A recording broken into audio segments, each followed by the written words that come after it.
అన్నా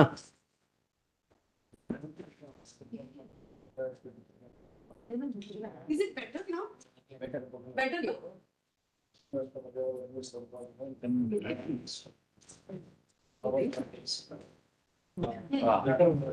अभी तो बाप Okay, so we all are here? No, I think some of us are missing. नहीं वाले नहीं ये यार ना चलो इतने में कुछ कर ले लेकिन अब की बार सबको आना पड़ेगा, कुछ करना पड़ेगा। दूर से आना है, पैदल पैदल आना है। पैदल दूर से है? अच्छा, अकोमोडेशन दूर है। चलो इतने कुछ तो करें। आज हम लोग ना जेंट्स को नहीं तंग करते। Let's not disturb gents, let's do only with ladies. Thank you. Come forward, he is so happy. Come forward, come forward, come we are more energetic, right? Always ready to move around. Ladies first, second, third, all ladies. Men are not in any position. Only sitting position. Only sitting position.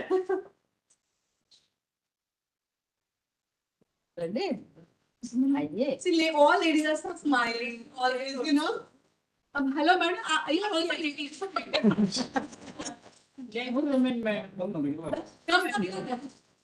We'll not make you dance, promise. We will dance on the last day when everything is complete. सब लोग मिल Adams, you are too young.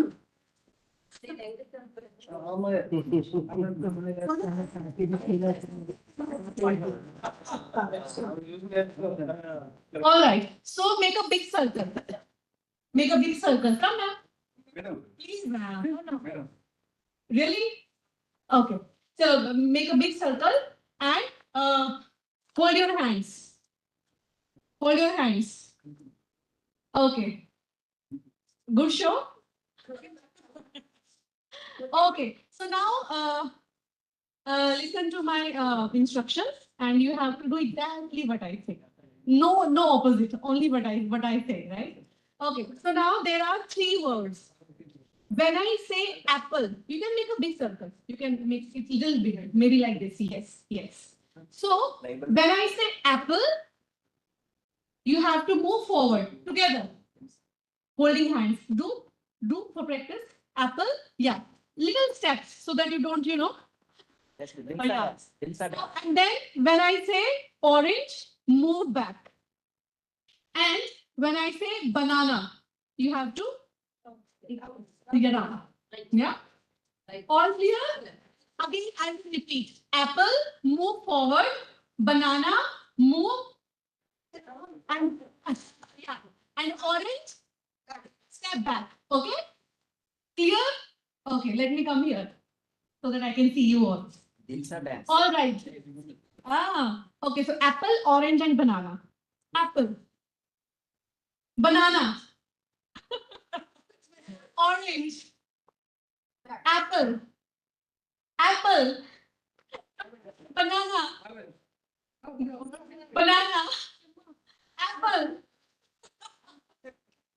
Why are you hitting each other? Banana. Apple. Orange. Apple. Banana. Yeah, all set. So in the end, it was all set. So thank you. You all are with me. Just, you know, so that you can digest your breakfast and you don't feel sleepy.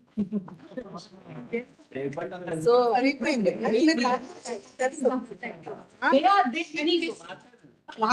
Just away from that meeting. All right. So can we start? I don't think there's point waiting for anybody. Otherwise, it will delay. What do you think, Sonal? We should be on time, right?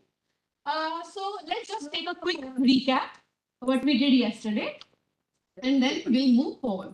So yesterday, the first skill which we started with was calming body and mind, right? And we did 2 exercises. Tracking. Who will tell me what is tracking? Very simple word. Tracking. जहां से बैठे हैं वहीं से बोल दीजिए. Tracking. What do you track? Just on parts. Tracking. So what do you track in tracking? Tracking, scanning your body, right? Scanning your sensations, scanning your feelings. So when we say scanning your body, body contains both sensations, feelings, emotions. So to scan, to give your body 5 minutes to know what our body is feeling, what our body is sensing, so that we are able to make ourselves aware. Are we okay? Or is there something which is troubling us?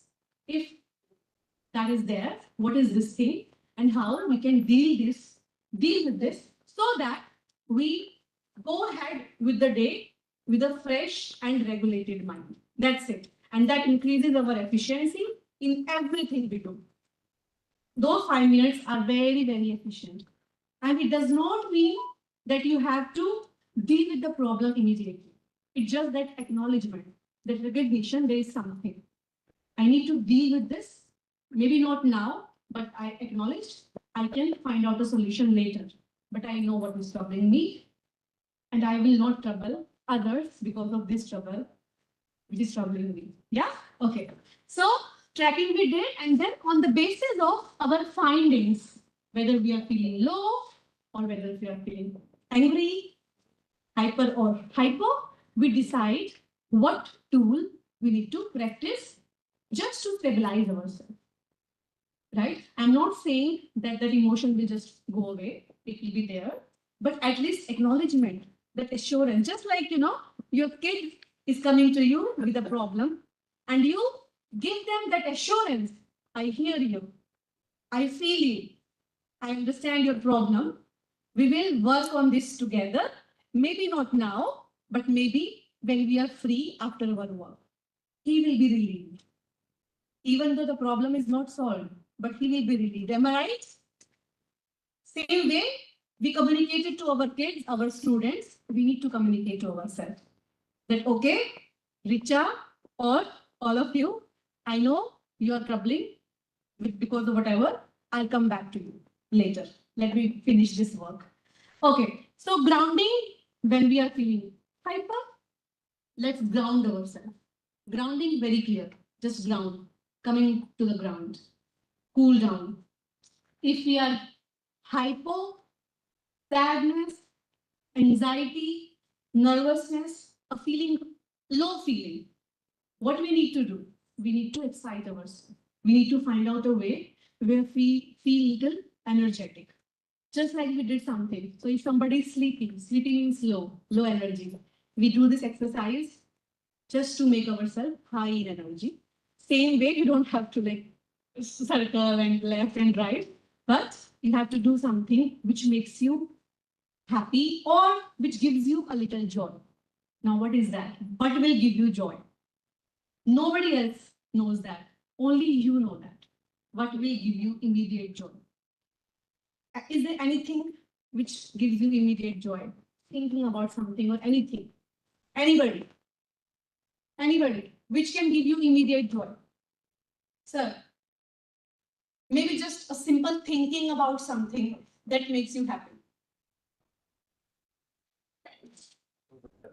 Social service? Okay. Sir, madam, anybody? Victory? No, but very simple thing which makes you happy. Victory is like long-term thing. Which can give you immediate, like maybe you're feeling sad talking to me because something is troubling you, something happened last night and you were not able to sleep, that trouble is there, that feeling is there. But if you want to shift your focus away from that trouble to something which gives you joy. Smiley chase. Seeing beautiful trees and Listen music. Listen music, absolutely. So for me, yeah, no, true. For me, it always works. So I just close my eyes for 2 minutes and I imagine my child to be with me with that smile. Oh my God, I forget everything for a minute. It's a very simple thing, right? So that simple thing, it can be anything. It will be different for different people, of course, because our happiness lies in different things. This is called resource. Resource, a material, an object, a person, an event, anything which can be real, which can be imaginary, right? Which can be a living thing, which can be a non-living thing, by thinking of what makes you happy. So that is called resource. And this exercise of thinking or imagining that person, event, or object is called resource. Is it clear? Any questions? So just like that child, my kid is a resource to me when I'm feeling low in energy. If I'm already high in energy and still I will think about high, that might be little, difficult for me to handle. So yeah, but yes, low feeling, I always think. Or maybe some of you, I don't know, maybe they wanted to be singers, professional singers, right? And that is there in your heart. It's still there. So just imagining yourself standing on the stage with a mic and singing can give you joy. Just a simple imagination. Somebody wants to be dancer. And that happens in real, right? You do this imagination. So why don't you use this imagination? Why don't you use this exercise to deal with your daily life problems? We forget that because that never comes to our mind. Why? Because thinking brain is shut. Thinking brain is shut. What we have to do?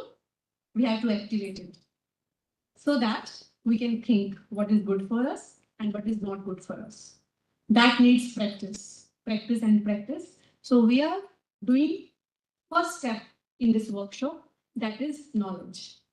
We will try to be aware, we'll try to get this information and knowledge that this is something we need to do. We'll try to do some practice also together, but that long-term practice, which will actually make it or convert this into habit, will be done only by you. So I think we'll be able to at least achieve this first step, first stage of, the taxonomy, understanding and comprehension and knowledge. And then we'll go to application and then analyze, synthesize and everything. Yeah. Okay. So now resourcing, as I said, it can be external, remembering a place or person that makes you feel better. Simple activity like jogging. Right? I understand jogging is not something you can do everywhere. So you have to maybe build your resources, different resources in different situations. Jogging can be done when you are at home. Your in-laws are troubling you maybe. And then you can find out a way to just go outside home and jog and take a walk so that you relax. Swimming, that gives you a sense of greater well-being while you're engaged in it. That, okay, I need to pull myself down. What I'm thinking is more important than what I'm going through. So that is a resource. And then next is just like, thinking about somebody you love deeply. It can be your mother, father, sibling, your children, anybody, or maybe a celebrity. It works for youth, right? You can give such examples to your students. They are so, obsessed with all these things. Somebody, something, some event, they like to dance. You can make them dance. You can help them build that resource for themselves. And then it can be a part of yourself, just like I like singing. Imagine myself singing on the stage, right? In the front of big audience. Or it's a characteristic. So anything, internal, external. Imagining yourself on mountains, right? Imagining yourself doing that Titanic pose, right? So anything which gives you joy, which you have always wanted to do, might not have been able to do, thinking about that thing can also give you joy. It can be a real thing or imagined, just like I told you. You don't need to go to mountains. You can just imagine. And as our body and mind are deeply connected, we discussed in the first part of this skill, We think about something, we can actually reach there in our thoughts. This is very simple, but it requires practice. And then now you have to do a very simple exercise. Go to the page number 41 in your Scribble handbook and build your own resource. This is your, don't discuss. This belongs to you.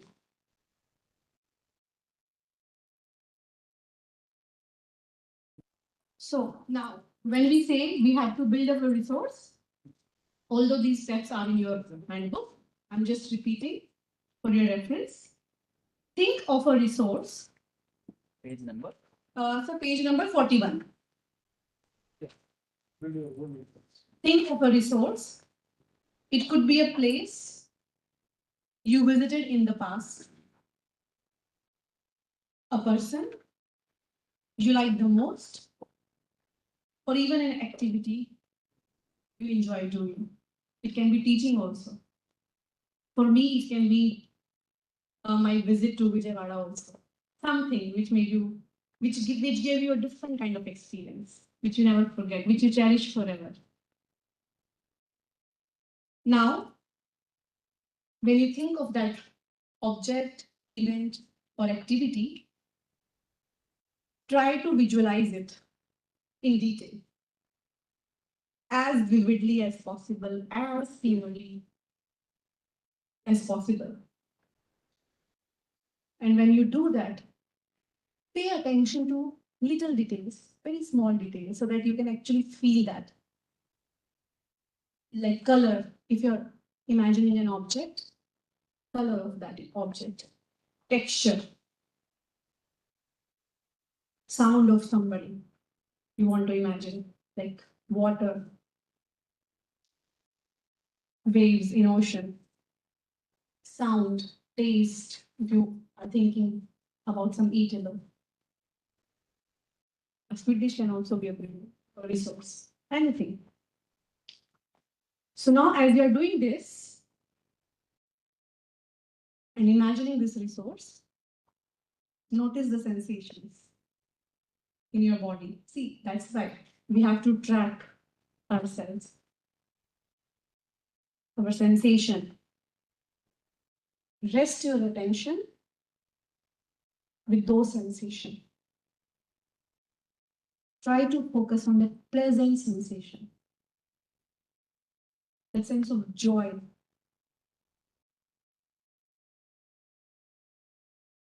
Which is going through your body. That chill in your spine, maybe. So, write down the resource and the sensations you experience thinking about that resource. Just I'll give you 5 minutes for this, and then we'll move to the next topic.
Yeah.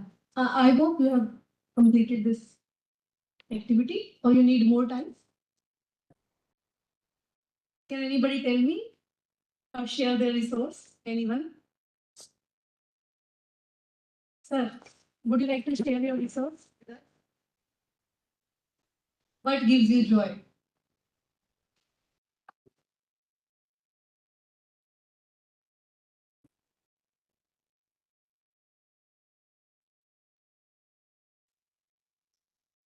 Going through the album to recollect fond memories and write down some comments relevant to the images and share it with the beloved ones. Very nice. Such a thoughtful activities. Ma'am, would you like to share your resource with us? Observation of Oh, wonderful. and visiting temples. Visiting temples. So ma'am likes to observe nature and visit temples. So you miss so many good things. Please don't be late. That was such a wonderful exercise and now you have missed it and we can't even repeat because it's took time. Yes, ma'am. Yeah, of course, why not? Let everybody know. Let them also be happy. Okay.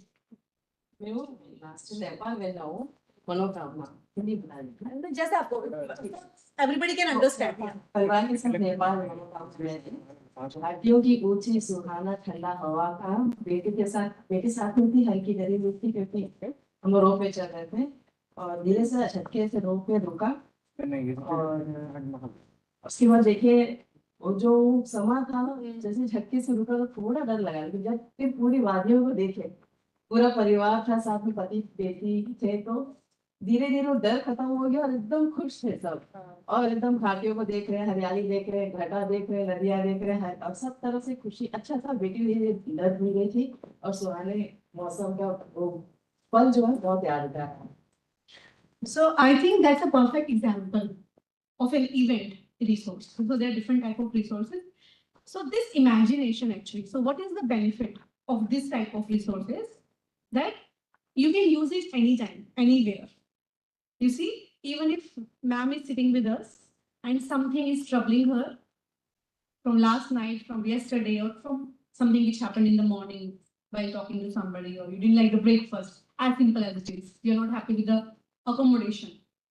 So thinking about such events can shift your focus away from this temporary unhappiness and shift to that permanent happiness, which actually gives you joy. Because these type of facilities, these type of activities or events make you, little overwhelming.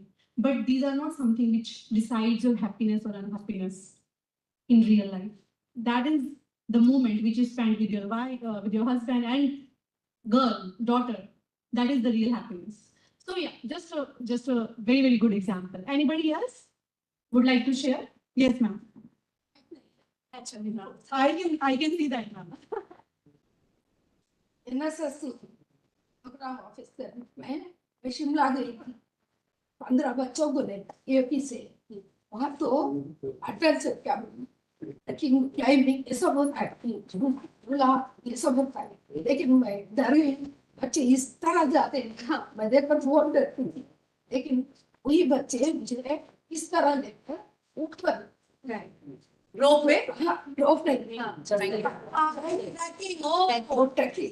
मैं नहीं चढ़ती थी इसलिए बच्चे मुझे इस तरह उठाकर ऊपर जाकर वो सीढ़ी देखी ना बहुत अच्छा बच्चे समझे तो कुछ भी कर सकते हम सब डरते हैं लेकिन डरने की कोई बात नहीं मैं तो ये पीछे 15 बच्चों को लेकर शिमला दिल्ली गए वहां से क्या अमृतसर भी गई थी अच्छा लेकिन मुझे एक डर था ये फीमेल है ना क्या है लड़के हैं सब लोग हैं कहीं पर खुल जाएंगे डर नहीं अनुभव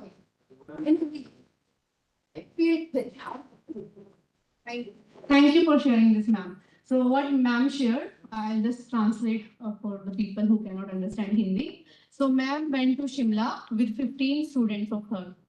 And she was very scared because first she had to manage so many young people. There were girls, boys, and you all know what are the different dimensions we have to take care of.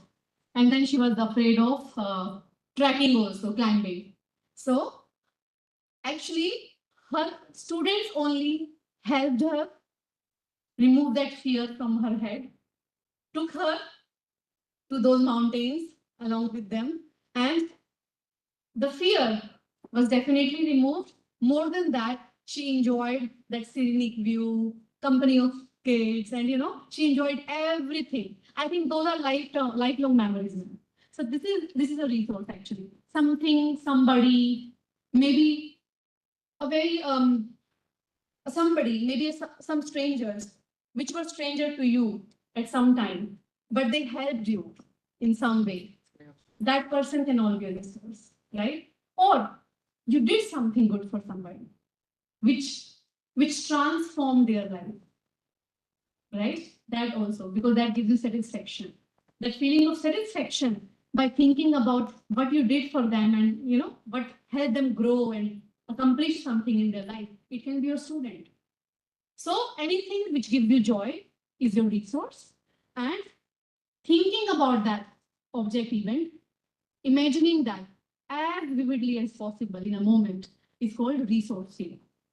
In Indian history and culture, this is not new.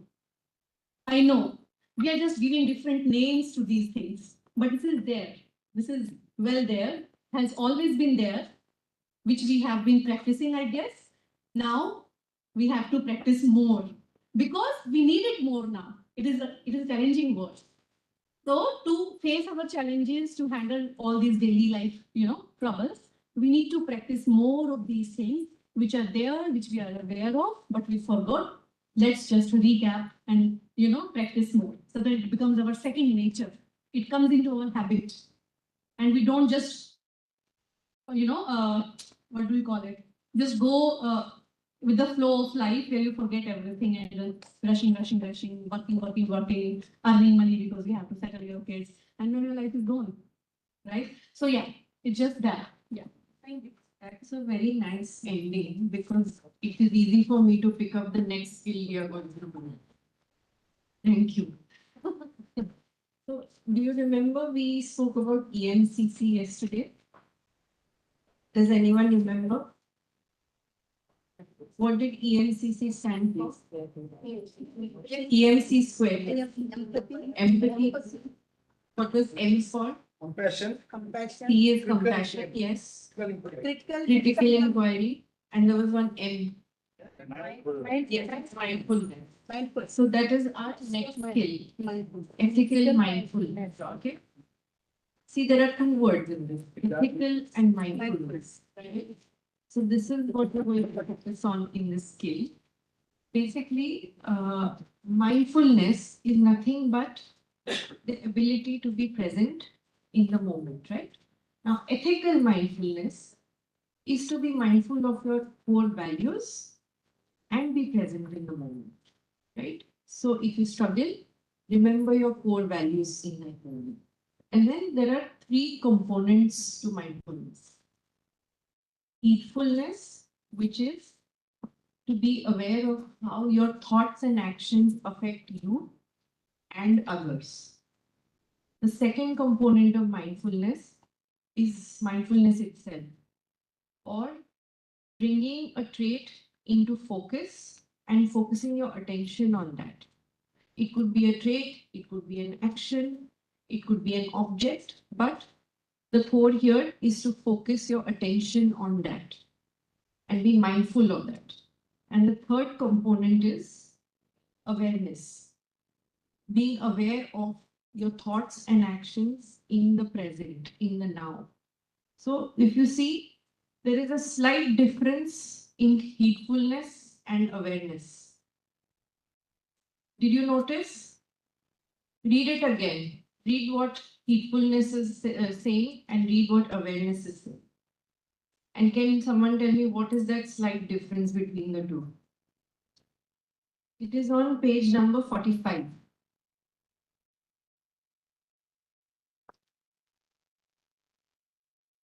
They look the same, but they're not the same. What is that slight difference between the two? Consciousness. Awareness in the sense consciousness. Okay. Be loud or give the mic. Okay.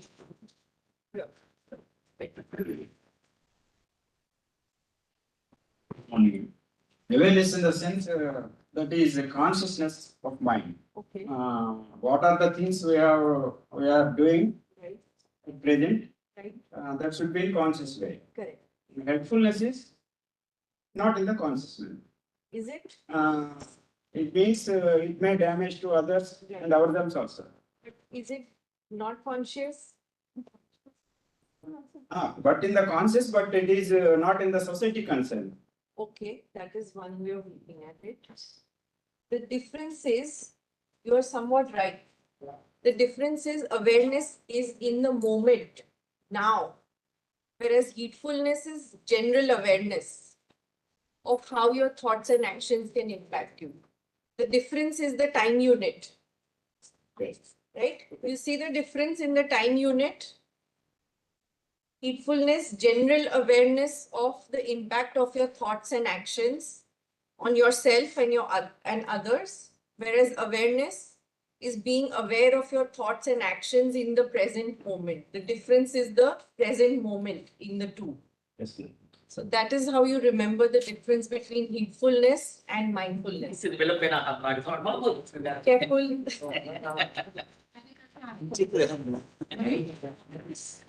So remember this, the three components of mindfulness: heedfulness, mindfulness, and awareness.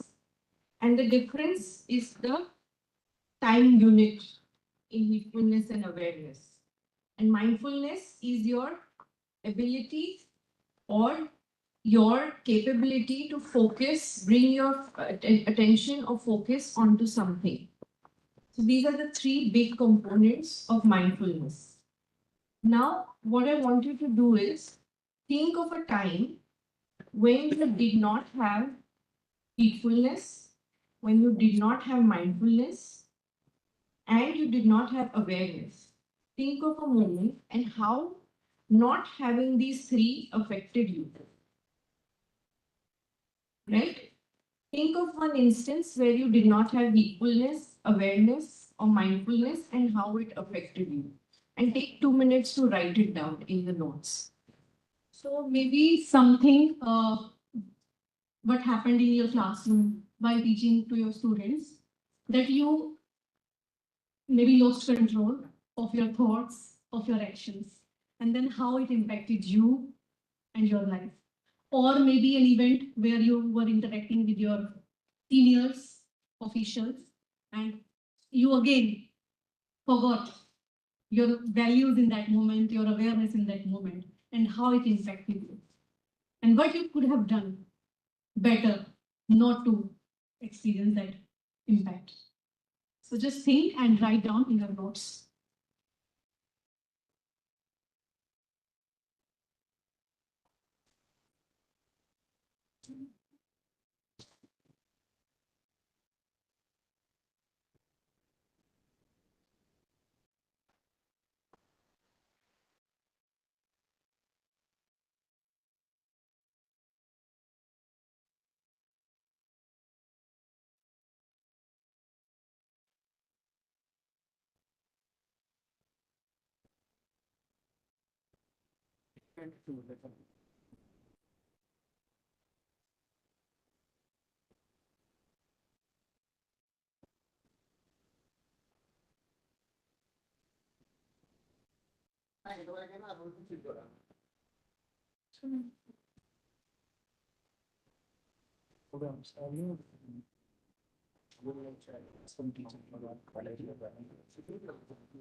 Think of this time as a time for reflection. And perhaps when you leave the workshop tomorrow, you will have found out some things that you are good at, some things that you want to improve on. and hopefully it will help you to get there. So think of an instance where you were not present, how it impacted you.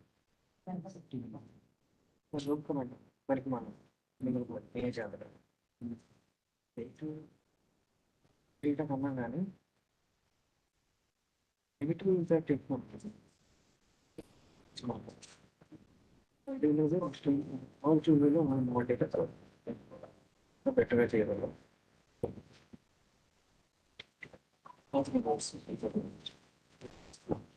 Right ట్రాక్లో maintain back type పట్టుకోవడానికి soft English ఎక్కువ వరకు కరెక్ట్గా చెప్తాను positive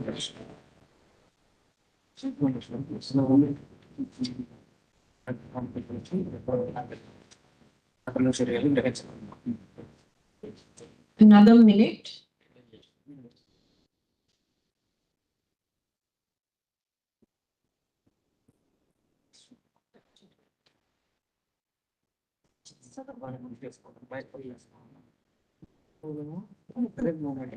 సర్దిద్దుకోవటానికి చర్యలు చేపట్టాలి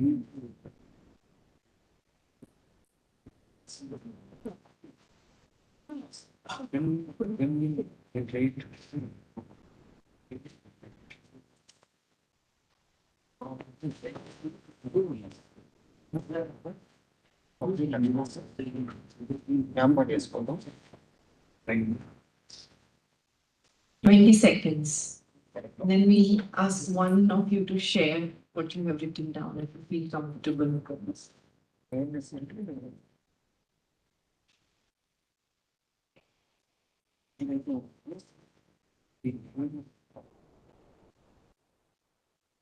అవగాహన కలిగింది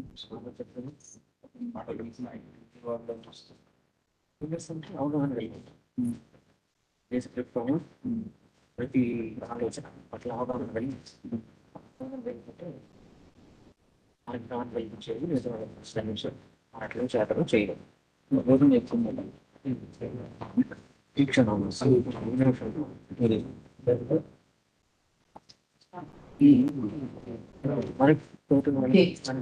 Anyone who would like to share what they have written? Any instance where they did not have heedfulness, mindfulness, awareness, and how it affected them? Anyone? Anyone who would like to share? I can start and then maybe one of you can share. Okay? Does that work? Should I share and then you will share? Yes? Okay, let's do it that way. So, I know that when I get angry, I say things that I should not say. I know that. That is my heedfulness. My general awareness that when I get angry, I say things that I should not say, and that affects people. They feel upset about it. Now, when I get angry, I recognize that I'm angry and I should not speak. So I go and sit in a room away from people for half an hour, 1 hour. But I know I can't do that in my office. Can I go and lock myself in the room in the middle of a meeting? No. I'm aware that I'm upset. Richa has said something which I don't like. But I cannot react the way I do with my mom or with my sister. So what I focus on is, I know this is work and we are here to finish a project. This is not about my anger. This is not about Richa. It is about finishing the work we have to finish. So you see, heedfulness is general awareness of how you act and how your thoughts and actions affect you and affect others. Then your awareness that something has happened which I don't like. And that's why I'm going to say something which others are not going to like. So I focus my attention on what needs to be done. You see how all these three are coming in? Heedfulness, awareness, and then mindfulness. Because I focus my attention on the value, which is putting aside differences and finishing the work, I am able to regulate my anger. I'm able to keep it aside and focus on finishing the work. So I'm able to avoid conflicts at work. We are able to deliver this workshop without us fighting, with you all enjoying this workshop. So this is how it comes into play, right? How it affects you and how these instances when these competence or these skills are not there, what can happen? When I'm at home, I can have a fight with anyone I want. They will understand. ये तो ऐसा ही है. अब गुस्सा आता है तो हो जाता है, but others may not understand it. So I have that awareness and that heedfulness, and that is why I act that way. And that's why we are able to finish things. Right? So now anyone with an example? मतलब इसके लिए मैंने थोड़ा अलग तरीके से समझा रहा है। बताइए। तो जैसे मैंने कहा कि स्टेज में कुछ बातें कर टॉपिक बात करते हैं हम टॉपिक भूल जाते हैं, अच्छा टॉपिक बताने के लिए भूल जाते हैं, तब फिर उस चीज को याद करके अपनी गलती क्या गलती किया अगली बार होने के लिए अगर कैसे करें खुद को तो कैसे सुधारें कि वो लोग सही समझते हैं। हाँ, नहीं, see, वो भी हो सकता है. What she is saying is, she understood it as I forgot something, then I recognized I forgot something, and then I changed it. This is what is the first step to these, right? How will I have realized? Because I will have noticed, no? I forgot something. I acted in a certain way, and it affected that person because I was observing, because I was mindful of that. That is how I learned that I cannot do this. I can do it with certain people, but I cannot do it with everyone. And that is a very good example that you're giving. You're starting off with saying कि मैं भूल गई मुझे क्या बोलना था. वो मैंने नोटिस मेन किया. टॉपिक बताना भूले। हाँ, मैंने नोटिस किया. फिर अगली बार मैंने सीखा और वो बताया. So that was your presence in the moment, right? Then your heedfulness will be when I go on the stage. Sometimes I forget what I have to say. But I cannot do that because the message will not be conveyed.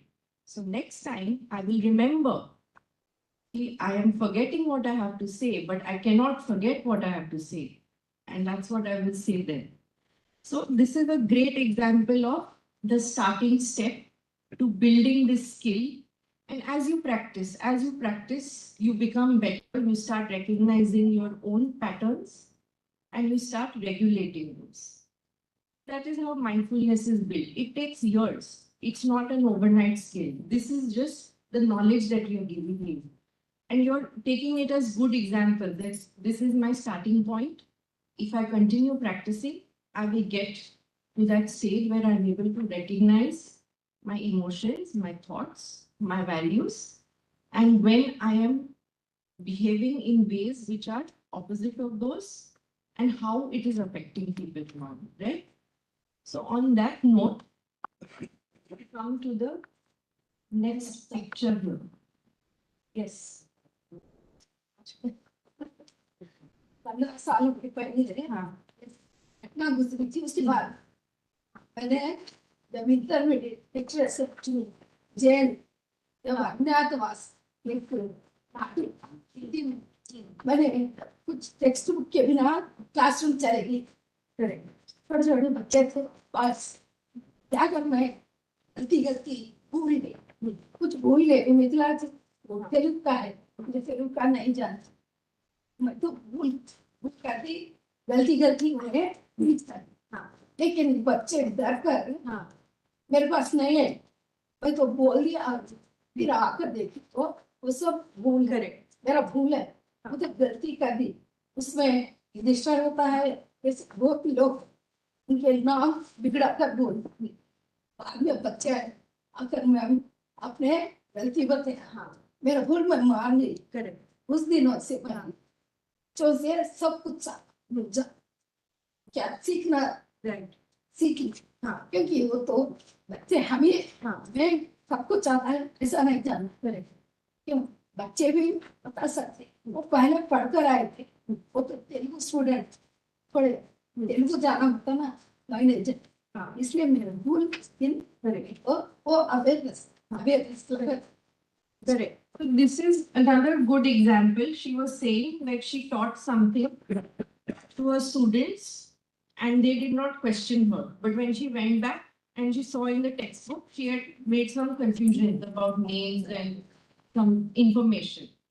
And when the students brought that to her notice, she accepted that I forgot this, I gave wrong information. And from that day onwards, she always accepts if she has given the wrong information. So again, this is another good example of heedfulness, being aware that I don't know everything.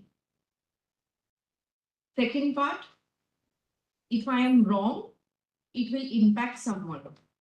They will get the wrong information. And for teachers, that is very important.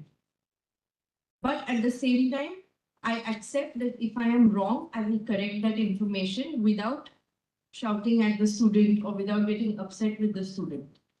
Because for me, the core value is that my student should get the right information, should do well. And if in that situation, I have to accept that I am wrong, I'm okay with this. So again, a very good example of heedfulness, mindfulness, and awareness, right? So from that, we move on to a concept called metacognitive awareness, right? What do you see in this picture? This is on page number 47. What do you see in this picture? Mind like dog. Okay. That is a very simple way of putting it. Mind is like the dog. So does that mean the mind is loyal? Or does the mind run away? Does the mind run away? Yes, it does. So this is a metaphor for training the mind. Dog is a mind. The dog can run wherever it wants. Similarly, doesn't a mind run away wherever it wants? I'm standing here, but I'm sitting in Delhi. Physically, I'm here. Mentally, I'm there. Similarly, physically, you could be here. Mentally, you could be thinking that student did not do well. I need to go and figure this, right? And even more than that, somebody might be thinking, but we will get in snacks when we have tea. Yeah.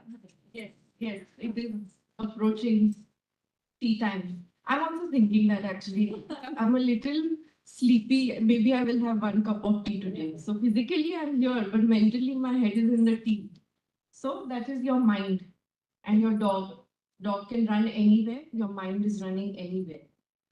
Then there is a leash, right? That is your capability to control your mind. With the leash, you're controlling the dog, right? When you go for a walk, do you leave the dog alone or do you put a leash on the dog? You're controlling the movement of the dog. That way, similarly, that leash is your own capability to control your mind. And why are you controlling it? To focus your attention on one thing, right? So, if we have to apply this to our example, if a student is studying and they know my mind is going to wander, I'm going to go and look at reels on my mobile. What will I do? If I am aware, I will keep the mobile away. I will sit in one room, the mobile will be in another room. So, what I'm doing, I'm using my awareness to control my mind from looking at the mobile. In this case, what is my object of attention? The book that I have to study.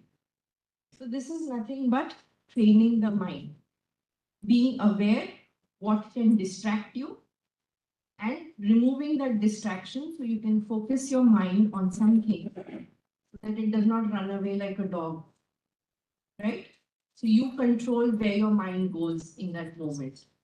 This is nothing but introspective awareness, having an internal awareness of what are your distractions, how you get distracted, and how are you going to bring back your mind from that distraction to focus on what you have to do. It can be anything. It can be study, it can be another object, it can be focus on your value. Like for example, in my case, I'm not going to shout at anyone, even if I'm angry. That is my object of attention. I will keep my attention on that and I will focus my mind on that. If I move away from that, I could have a fight with someone. So that is my awareness, my metacognitive awareness, that I'm going to focus my mind on not shouting at anyone if I'm upset. And then I control my mind that when I'm angry, I'm like, okay, no shout. It's okay, it's okay. So this is where all your practices also come in, right? Like we spoke of grounding, resourcing, tracking. These are all good tools to focus your mind. This is nothing but metacognitive awareness.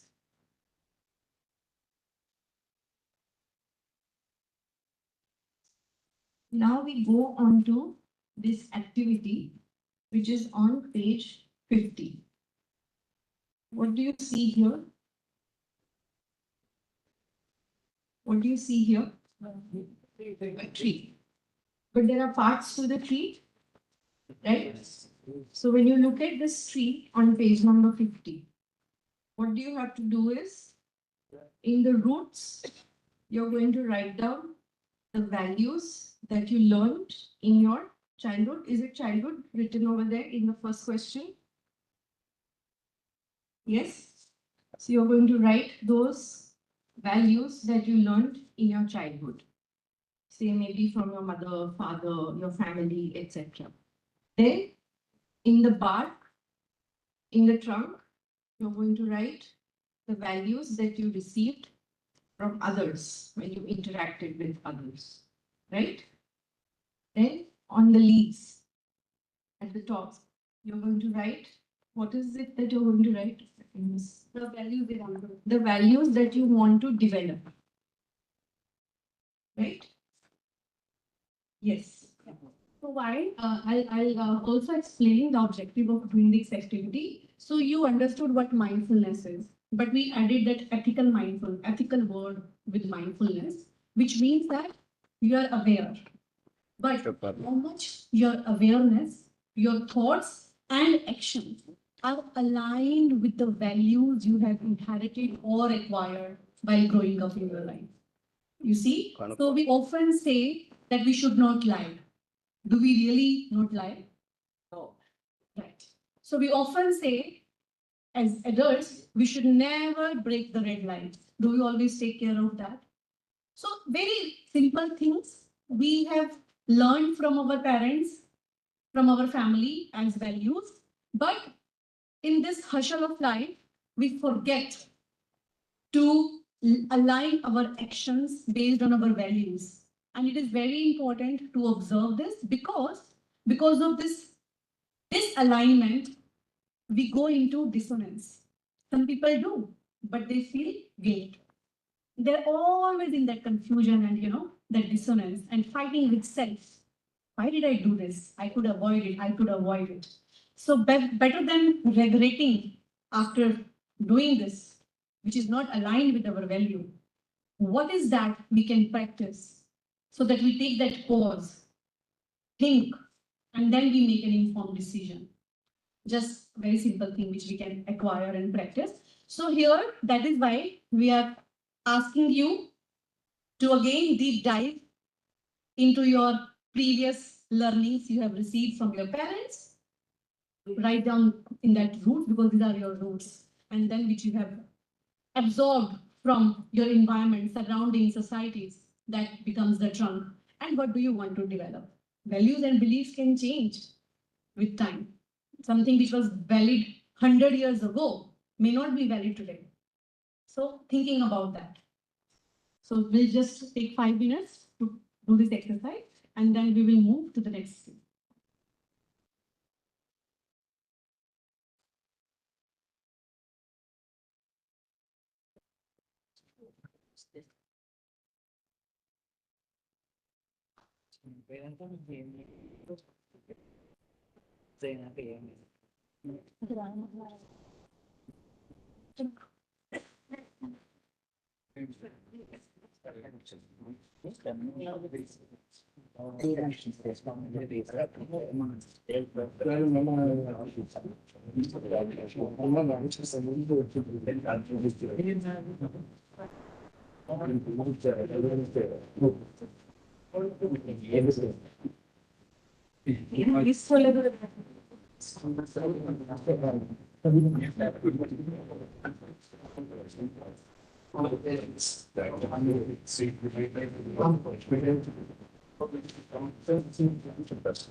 Just take 5 minutes to write down, and we understand these are very deep reflections.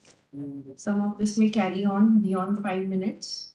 So that's why we will not do a sharing, because we want you to go back home and again think more and add in all the values that you have acquired and that you want to develop. Maybe you can use some of the tools, the practices that you use while you are writing this down. So then you have a full picture of what you have acquired and what you want to. So maybe another 5 minutes and then you will.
Okay, so I think maybe we can just carry it on after the workshop also, if you feel like after you have taken some rest in your room, then you want to take it out and again think about it.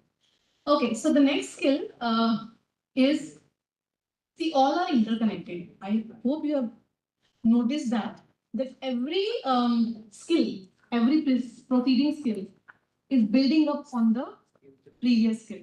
It's all interconnected, and our foundation concepts, neuroplasticity, secular ethics, and kindness, everything is interwoven in all these skills. So we will actually keep on practicing even if we are not aware, you see, and that's how it actually uh, gives you a solid, confidence in the content. So emotional awareness. Now to go to page number 52, and I want you to reflect on what emotions you experienced in last few days. So there is this emotion wheel also on the page number 52, just like we have it here. That is also there in the beginning of the handbook. So I think by this time you will be able to give names to your emotions. I feel that very strongly. Second, definitely. Yeah. The second, So recall the emotions you recently experienced, maybe yesterday, day before yesterday, when you were preparing for this travel, or maybe before that, but during this last week only. And write down those emotions. Take help of this vocabulary here. And what were the events that made you feel that? Just 5 minutes, and then we will dig deep into this concept of emotional awareness.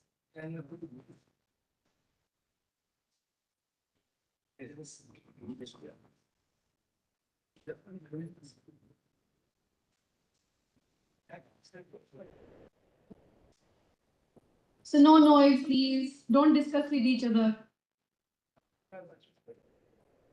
So see, if somebody is not interested, they will still have to sit. I know you were thinking that maybe I will say no, you can leave the room or no. That is not going to happen. You will have to sit and you will have to listen. You will have to practice. But not with us, not with each other, talking to each other. No. If there's any question, let us know. And then CC will not give you certificate. And I can complain directly to Commissioner, sir. That freedom I have.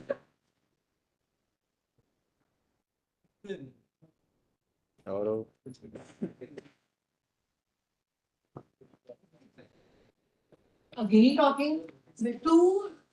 These two roles, I don't know what are they doing. Hello, sir? Disturbing you now? So I should have shown those notes.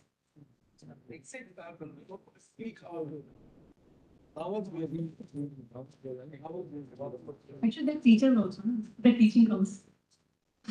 Yeah. So what emotions? Yeah. So the subject is very boring. So I'm sorry. This is something different we have to do. So you know something, that is the problem. When we want to talk to ourselves, I don't know why people find it very boring. Why don't we want to take that rest and slow down ourselves? I understand that slowing down, people find boring sometimes. But once you start doing it, you will start enjoying because you're always paying attention to the outer world. And that makes you more restless. Just slow down a little bit. This is the great time you have. Otherwise, you will be learning different things which might be helping you in getting materialistic things, technical knowledge, all that stuff. Just internalize something which is only yours and give some time to yourself. Let's, look at this in that way. I understand your concern because we all are different. No. So that is good, sir. So I'll tell you, this is a good question actually. The examples we are using here, you are not going to use the same examples with your youth. You have to understand their age and you know them better. We are preparing you. You have to prepare them. If you think that if I use reflection, you might not be using that with your student. What you might do, call them here. We did resourcing.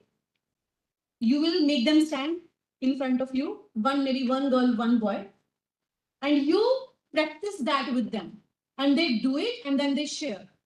And they will also slow down and enjoy. So you know your students better than we know them. So the content is there. How do you want to contextualize it is up to you, and you are specialists in that. How do you use relevant examples they will be interested in? Are you getting my point, sir? We can't give you everything, sir. See, we are giving the content, that awareness, that knowledge. If you expect us to give you that contextualization also, that is wrong. Otherwise, we could have gone directly to your students. So that is the difference you have to create. And you have to make that balance. Just to add on, like when we were doing resourcing, I think sir, you were not here at that time, but ma'am shared a very good example. She was describing how she was in the ropeway with her family and the ropeway got stuck. She was scared, but they were observing the nice scenery around and they felt happy and they were all together as a family. So you have the power as a language teacher to bring that creativity in. Suppose, for example, you're doing this resourcing activity with your student. You could create a situation where you're describing and asking them to imagine. So when ma'am was describing, I was imagining that, okay, I'm in a ropeway and there is very nice, beautiful mountains below. There are clouds up in the sky. So you could create these resources for them when you're making them practice. And then ask them to come up with resources that they would use. So again, for this, we are teaching you the content, how you're going to build it in. You are a language teacher, you are far more creative than us. Right? So that will be your job, right? We are not giving you like everything full baked product. No, that's not going to happen. Otherwise, your job is over. You'll just go there and show these PPTs as such. No, it should not happen that way. Like you, professors like you. Yeah. You just know inside this. But that should not be, we should not do with this contents. We should try to use different approach, especially when we are willing to help our youth. So that dedication will have to come from inside, sir. That is your choice. We cannot force you. That is your choice. We can just give our recommendations. Ultimately, what you are doing in your classroom is completely up to you. But for me, as a mother and also as a teacher, what I do, I use empathy. I want to deal with my students just like I want my kids to be dealt by their teachers in the classroom. If you always remember that, what if how I am teaching or doing this formality is also being done with my own kid by this teacher? Would you like that? Will you use a different style when you are teaching your kid because you are more accountable for his learning? Do you feel that same way you are accountable for your students' learning? I think that is empathy. And then next step is compassion, that you use a different approach. So this is completely up to you, sir. Again, I'm telling you, we can just tell you about this. How you internalize this, how you practice this is going to transform your life and your students' life. We are not accountable for that. Simple example. I had gone for a workshop in Delhi, which NCRT had organized. And they had called teachers from 10th, 11th grade, 12th grade to make lesson plans about something for all subjects. Like they had maths, they had physics, they had chemistry. Now, maths teacher is asking, how do I integrate social emotional learning, or how do I integrate emotional awareness in maths? I don't know how to do it. Then one sixth grade teacher, he said that you can give a math problem and just ask the question, how do you think this person must be feeling? It's a very simple way of integrating emotional awareness because it is forcing you to think how another person may be feeling. So you start with yourself, how would I feel in that situation? And how would the other person feel in that situation? Very simple example that the sixth grade teacher was doing in maths. Imagine, even when I first came across these terms, social emotional learning, etc., I would also think, how can you do that in maths? How can you do that in science? But it's just a new way of thinking, right? So just sometimes only a matter of adding a question, an additional question, and it's very easy to do in languages. I studied literature in my undergraduate. When I was in my BA, I studied literature, and just one simple question would be added. How do you think this person would react in this situation? It's only a matter of that, and you can teach so many of these skills. I think that is called teaching, sir. Just transferring knowledge from books to, they can also do it like themselves. Read, they can read. So what is the point of being there, being physically there with our students? That you have to justify yourself, I guess. Okay, so after this, I hope you must have written some emotions you have felt during last few days. Now, why we did this? Just to bring awareness to our emotion. Okay, how many of you agree with me that anything or everything we do in a given situation or in a given moment is determined by the emotion we feel at the time? Every decision we make in a given moment is determined by the emotion we have in that moment. Do you agree with me? Do you agree with me? For example, I wear suit today. I wore sari yesterday. I decided to wear suit because I might be having a different emotion when I was getting ready. Right?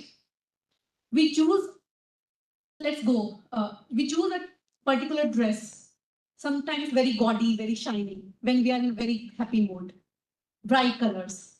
Same next day, we are not in a very bright mood, then also that applies to your appearance also. So everything, every decision, how you teach in the classroom, that is also decided by your mood that day. By mood, I mean to say emotion, feeling. And if we pay attention, or if we become awareness of the emotion, it might give you some authority on your emotion. It might not change your emotion or mood, but at least it will help you make an informed choice and decision. Am I right? That awareness that I'm in a bad mood, I should not spoil others' mood.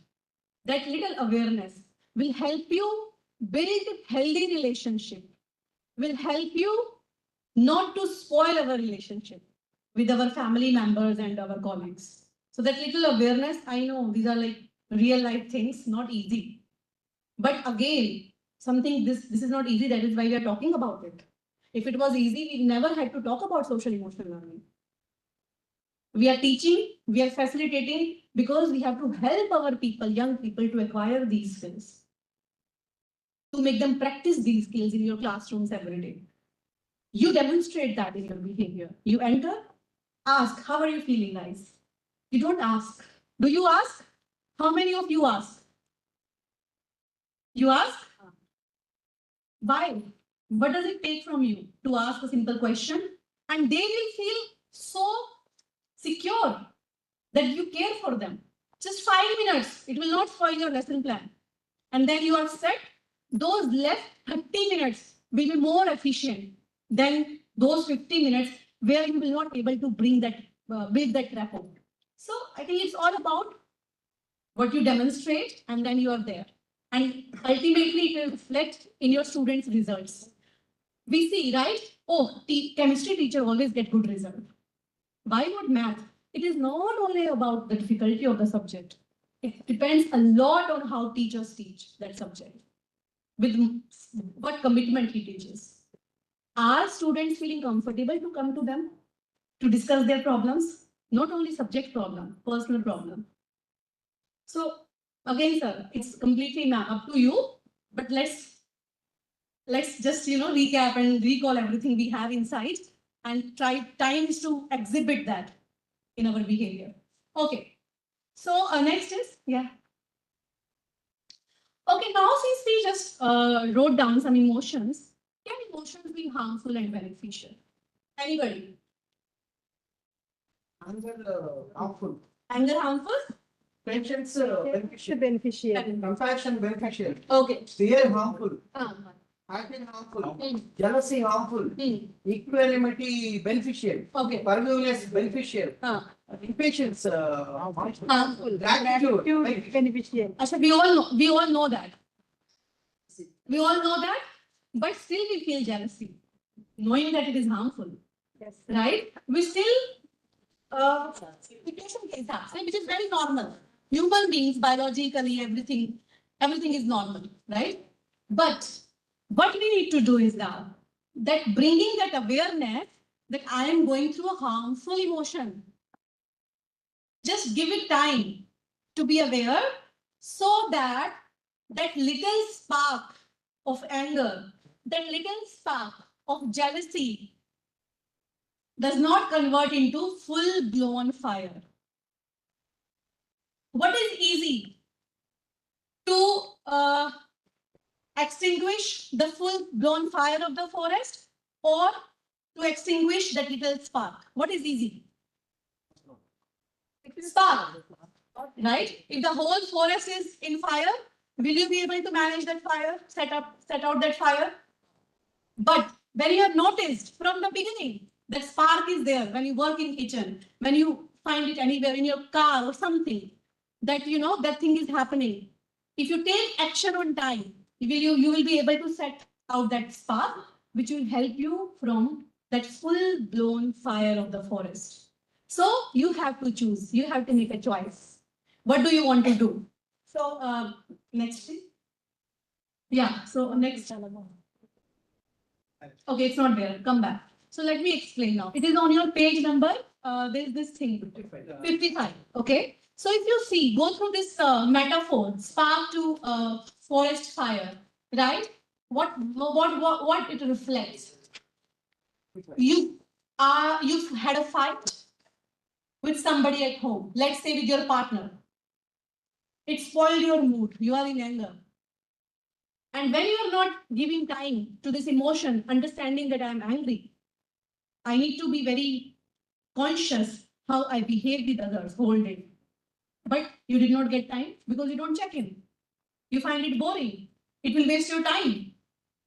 Right? Chatting on mobile will not waste your time, but that checking will waste your time. Yes. Right? So you go out, you are driving. Now everybody looks bad, as if they're all your enemies. Somebody is going on its pace and you are in hurry.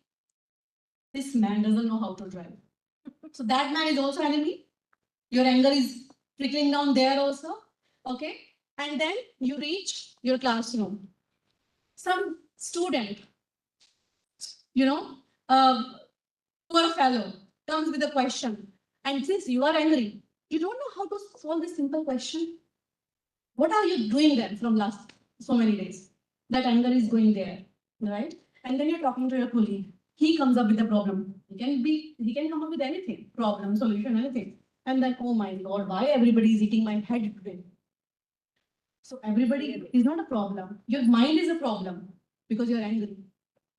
Then you reach home and your innocent child wants to spend some time with you. Papa, Mama, let's play this. Let's do Ringa Ringa Roses. And then, oh my God, don't you get tired of doing all these things every day? Can I sit in peace for some time?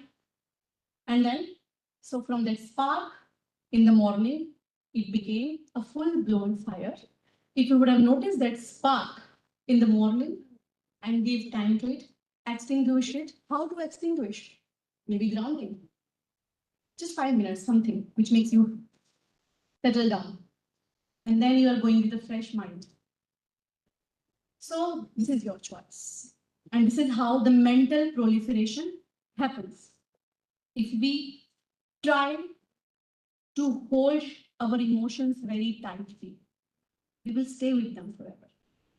If we try to hold our mental experiences very loosely, they will wander. But if we try to make a balance, we'll be able to move with a good pace, right? Just like sky. Sky, aeroplane flies in the sky, clouds come and go, rainbow comes and go. So many disturbances, but skies there, stay there still. It does not mean that it is not experiencing these disturbances. these thoughts in the form of airplane, these thoughts in the form of storm, these thoughts in the form of clouds are coming and going, but it is able to maintain its balance. This is what we have to practice. These words sound very heavy, but it's pretty possible. If I can do it, if you can do it, we all can do it. It's doable because of this neuroplasticity phenomenon we discussed, right? So let's do a very quick, simple exercise, and then maybe we'll understand this concept more deeply. You have got balls in your bags. The tennis balls, come forward, please. Now all of you have to come forward. Yeah. Yes. Yeah. Chart example for this one. So this is the example you have to give to your students. Right? This is what I'm trying to say. Yeah. And from your personal experience, from your kids' experiences. Yeah. Yeah.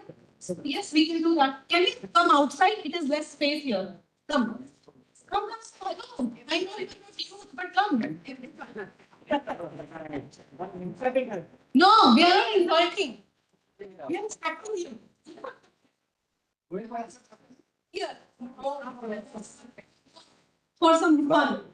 Oh, yes, it's working. Three rooms.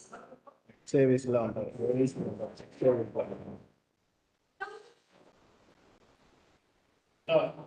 Penda. Huh? I service the list of photos first. Main rows. Three, sir, stand in a row. Standing on the floor. Height wise. Height wise.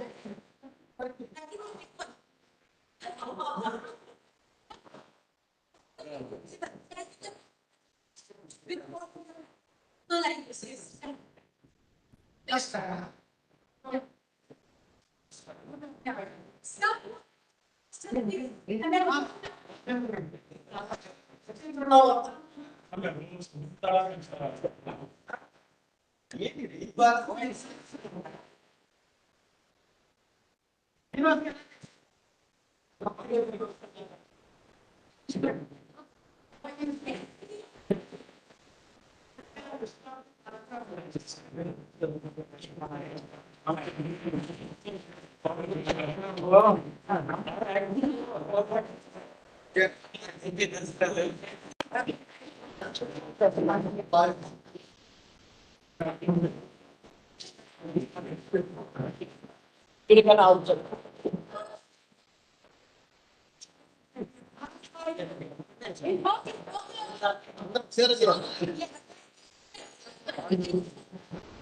Actually, it's not the number of job that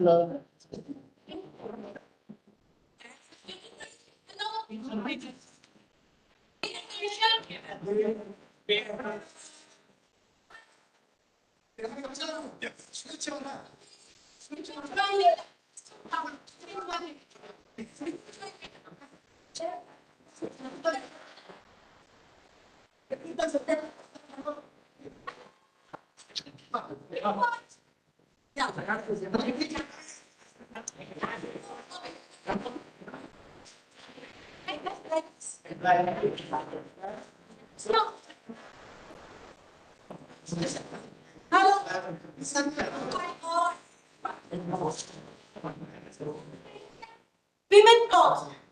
Only women. These men are not shutting down.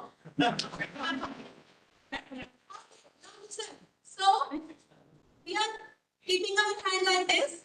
So there will be 3 rounds. How many? 3. First round, we have to stand like this, otherwise we will speak each other. Stand like this. Alright.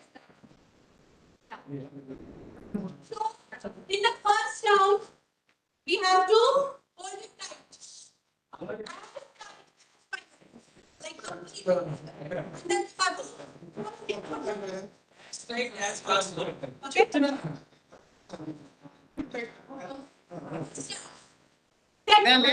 అది అక్కడ Completely open. Possible. Okay, it may fall now, let it. Don't try to control the boat. Don't try to make the back. You have to keep it free.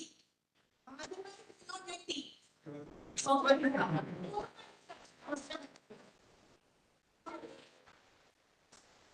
balance, it out. Full certificate, everything. Then you have to make a balance. Neither too tight, nor too free. So make a balance.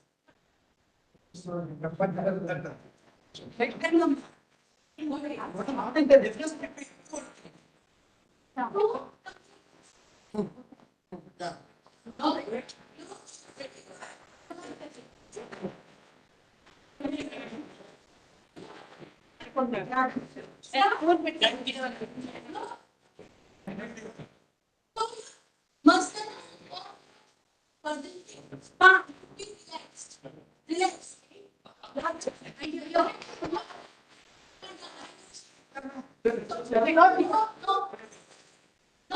tension. Relax.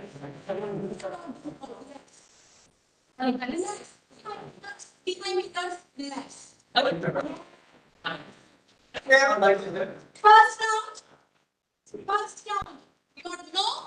Hold it and tightly. Show me your friend. Like that. Okay, move. First round, start. Second.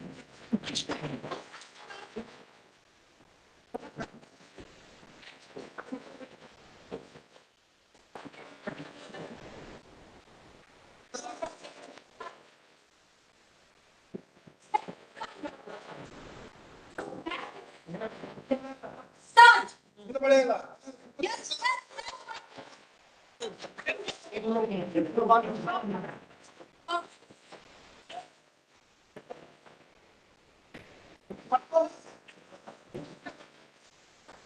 Allo saravna.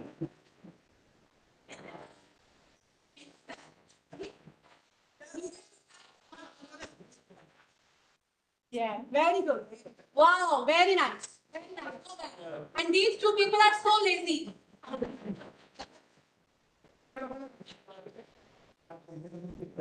No.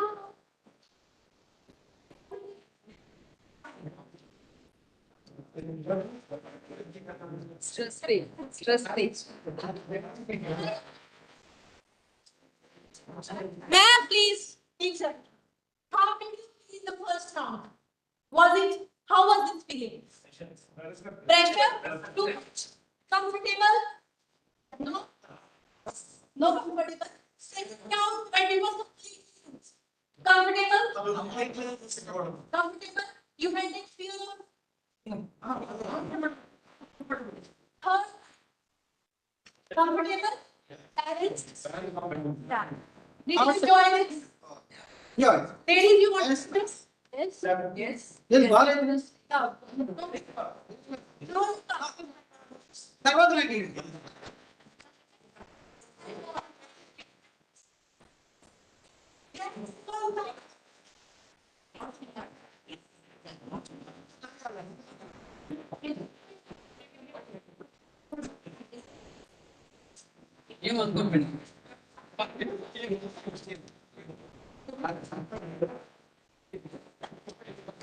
बाल लेके कुछ तो ना मैं अच्छा अमेरर के If anybody wants to report.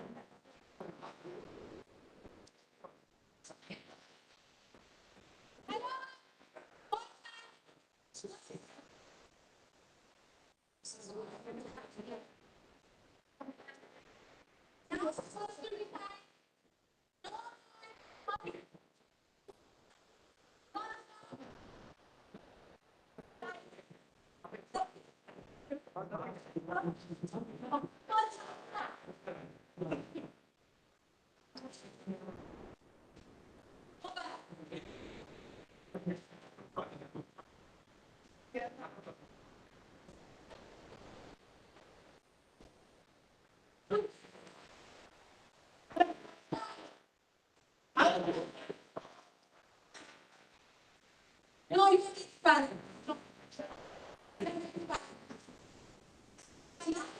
So now you're still focusing on maintenance.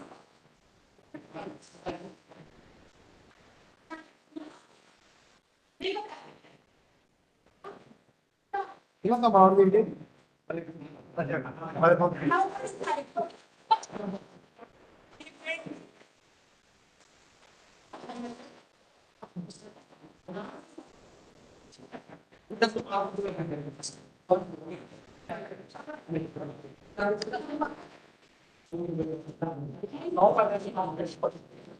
Madam मैं बाद सार आसार किया Sir, come inside for 5 minutes and then we will have tea. లేదు సార్ లేదు సార్ ఇందాక ఇచ్చారు కదా We are having. Okay. Okay. ఈ తర్వాత రండి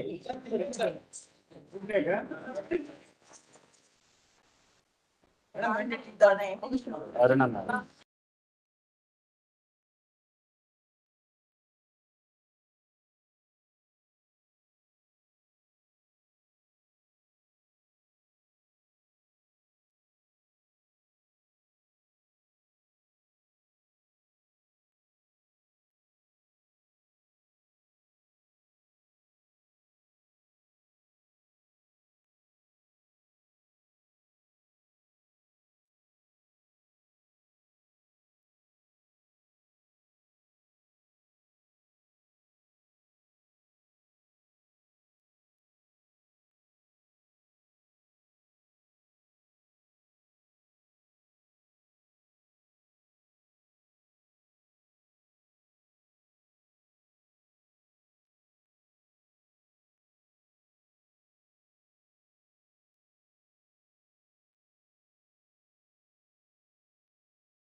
जी मैडम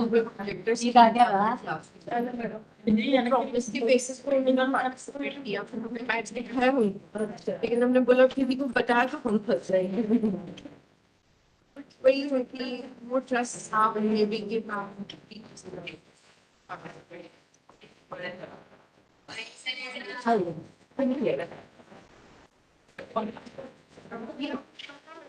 टाइम डाला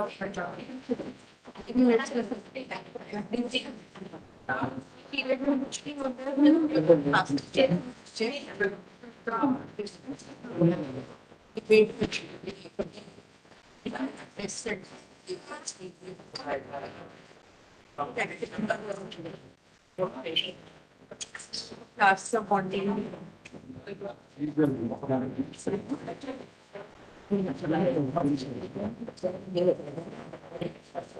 नहीं होता just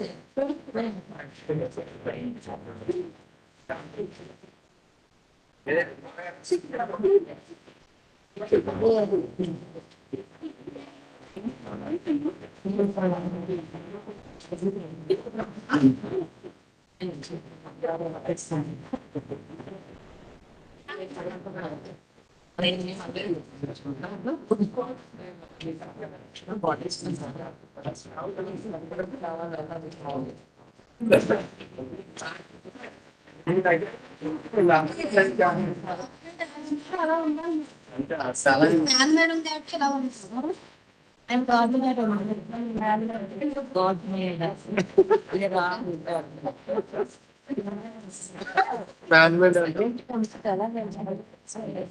దేవుని బిడ్డలు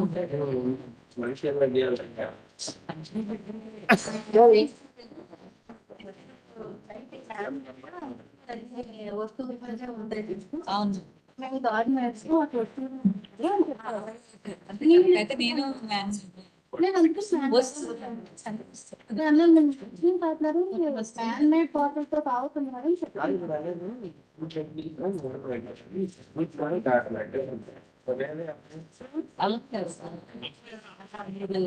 ఎవరైనా మంత్రి సత్యనారాయణ సత్యనారాయణ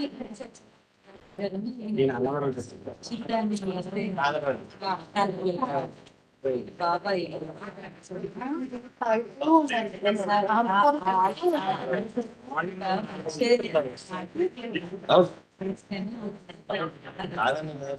మనిషి నేర్స్తేనే నాటి ఉన్నాం మనం కూడా దానికేం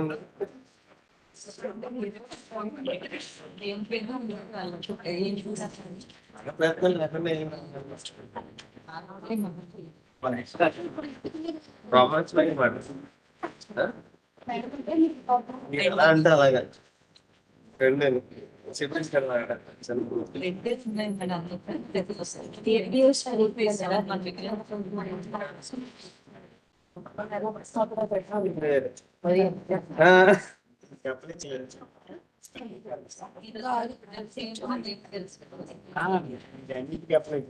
మళ్ళీ నేను క్లాస్ కాదు మీరు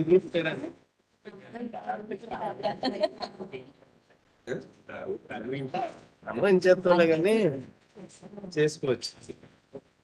ఎంతవరకు వచ్చింది? వచ్చేసిందండి మేడం.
ఫ్రీ టైం కదా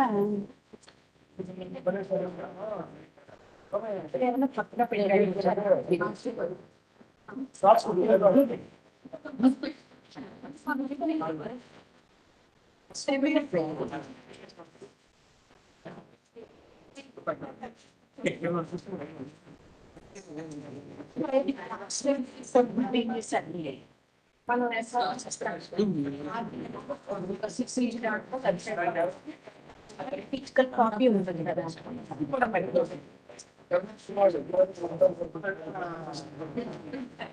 పట్టుకుంది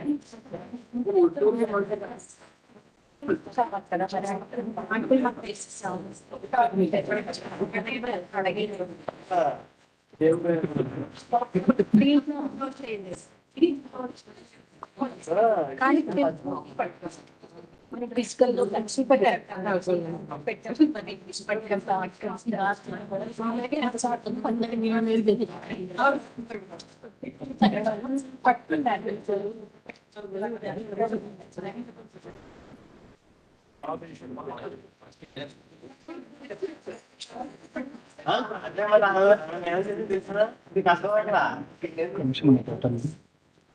మన దగ్గర ఫిజికల్ కాపీ ఉంటుంది కదా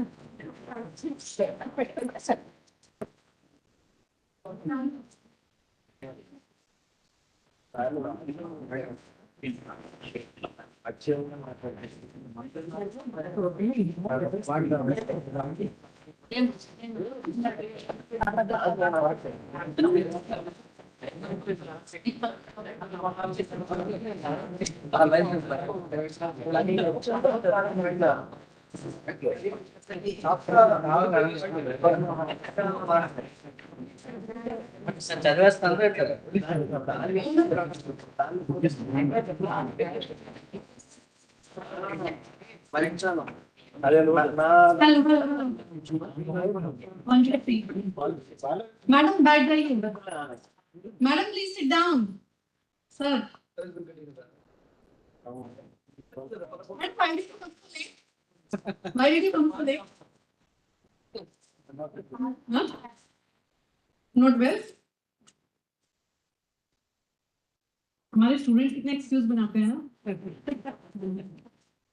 सो ओके क्या ही बोल रहे हैं ना जहाँ पे हेल्थ की बात आती है ऐसी है बट क्रिटिकल इंक्वायरी करना करें कि एक्सक्यूज सच्चा है कि झूठा है anyways so I hope you enjoyed this I am very sorry the space is very less so actually usually what we do because this is important for me to tell you so that you can then try to apply this in your classrooms properly. So we try to get bigger space actually. Here the problem is the chairs are fixed. So the problem here is the chairs are fixed actually. So last time when we were in Rajmandri, the chairs were movable. So we used to remove all the chairs outside and it was a very, very big hall. So it was a different entertainment. But anyway, it is okay. Conditions will not be feasible every time. We have to make a change in this pattern. So, will anybody explain what they observed or maybe learned from the activity we did? Anybody? What was the rationale behind doing this activity? tea and the biscuits. Yeah. That is not a motivation. Because lunch is still pending. Yeah, yeah. Anybody, sir? No? By means of playing, we are getting happiness or activation. That is the Whole body. Yes, that is one motivation. That this is also bringing to room. How do you make sure that your students are with you mentally and physically? So hormones will be released. Yes, and they are activated. So when we say, how's the Josh? They are low. Happy hormones. You have to increase the Josh by doing something like this. One is that, but we did it for a specific reason. there is this example, a metaphor. So when we held the ball very tightly, we are trying to control the ball as much as possible. We were successful, no doubt, but we did not feel comfortable. Our muscles were tensed, right? Our neurons were tensed. Why? Because message is coming from here, neuron to muscle. Our entire body was tensed. There was no comfort. Same way, when thoughts come, feelings come to our mind, we hold them very tightly. Am I right? Which leads to mental proliferation, or in layman or simple word, overthinking.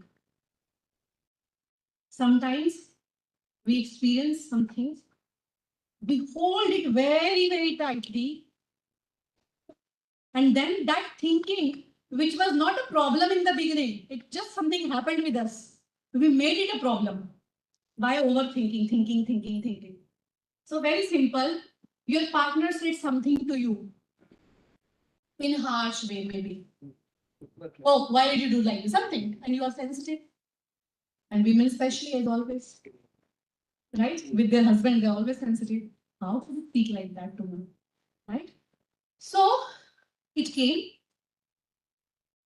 Now, immediately we hold that thought very tightly, which made our thinking shut down. Right? At We what did- point? Yeah. We did not try to evaluate why did he say like that? Maybe he's not in a good mood. Maybe somebody else talked to him in a certain way. Maybe this anger is not on me, from somebody. See, there are two things. No? First, we can be aware of our own thoughts and anger, but we can be aware of others' thoughts same way. That happens later, I know, after self. But we took it as an attack, and of course, just like our brain function, it perceives it as a threat, and then we are overthinking, holding it tightly. So that did not give us comfort. Second, we are not holding it at all. We are not holding it at all, and it is like falling down. That is also not comfortable. You are not using your mind. Why? Because maybe you could have helped that person who was speaking harshly with you. So you're not paying attention, which might not appear as a problem today, but may convert into a problem later. So something happens to you, don't hold very tightly that you're not able to solve. Don't lose it very, don't hold it very loosely that you're not thinking about it at all. It can be a problem. Maybe that is a spark. That is a spark. But since you are in your full masti, let it be, and that spark becomes forest fire. Third, you felt more comfortable when you were balanced. Your muscles were not very tense and very relaxed, but they were in balance. And then ball was there. Your mental experience was there. You are feeling it, you are experiencing it. You're not letting it go away. You're not holding it too tight, but you are feeling it. And then eventually, when you're feeling it with, full awareness, without extra effort or with less effort, you are able to identify the problem. And then you will reach the right solution in the right time, within the right time. So this is just a simple example. And that gives you relief, not stress, not anxiety. Stress, anxiety comes only from leaving it completely or holding it completely. When we make a balance, and it applies in every stage of life, you all know better than me, more than me, because you have more experience.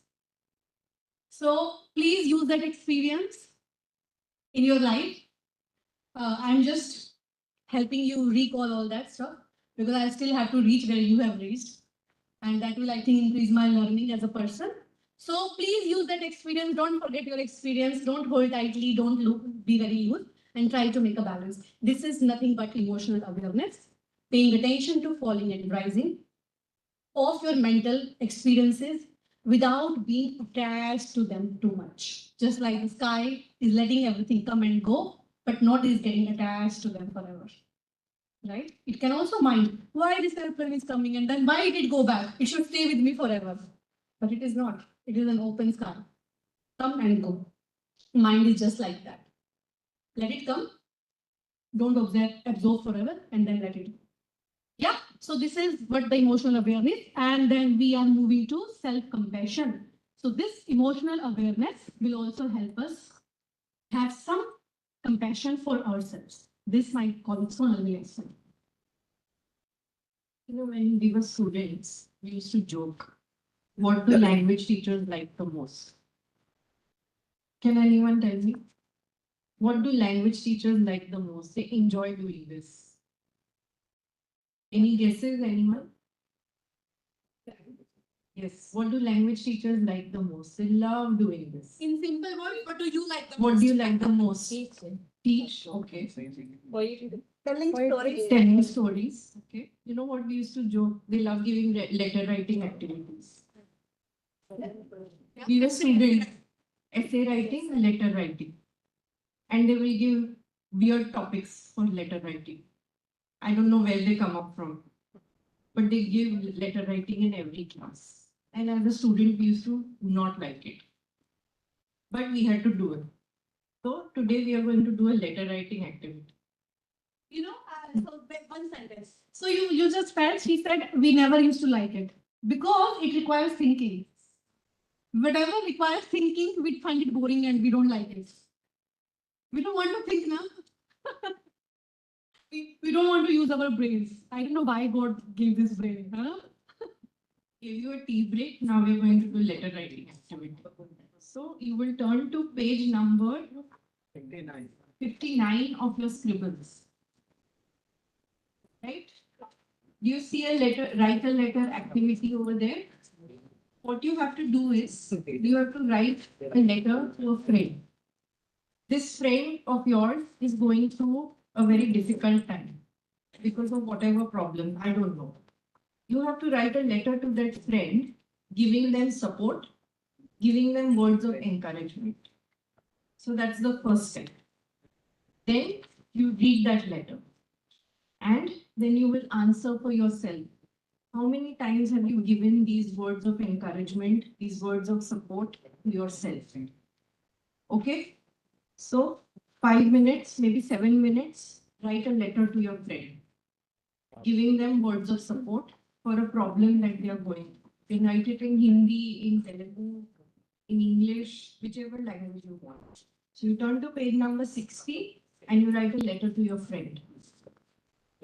You can choose any imaginary event. For example, somebody lost somebody in their family, loved one, or somebody lost a job maybe, or somebody was mistreated by the principal and she's feeling bad or he's feeling bad. How will you deal with that person? How will you encourage that person? Very simple things. Or maybe a letter to your student. So you can choose anything which you feel right. So maybe 5-7 minutes, write a letter.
Cycle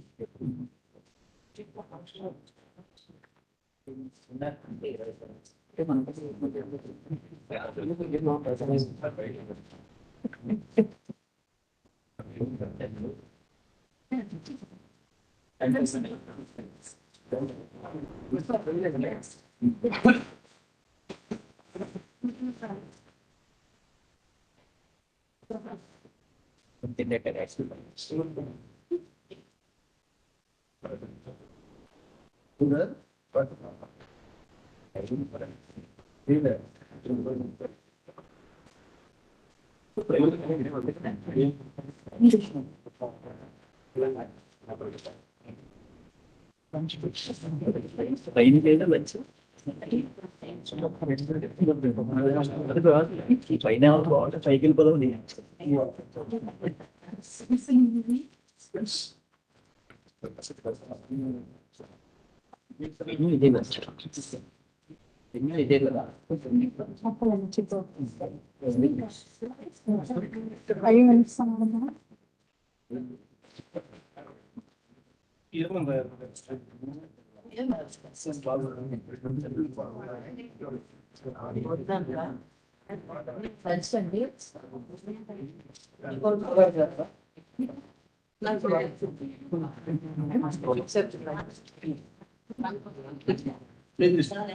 madam Lakshmi madam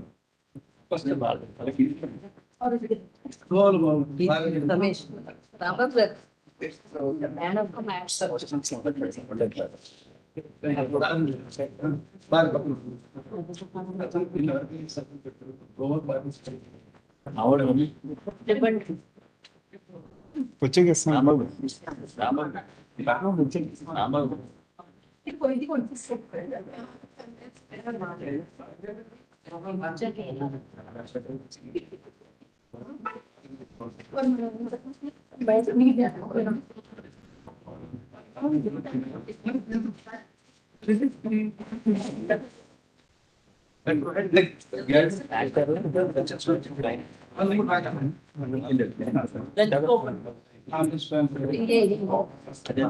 Distracted by the lunch coupons. Please complete your letter writing.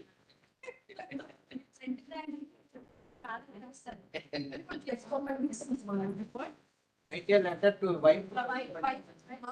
Oh, that's okay. Very good. Yeah, I mean, sentence writing a letter to their wife. Nothing wife. Wife, you can never hold a letter to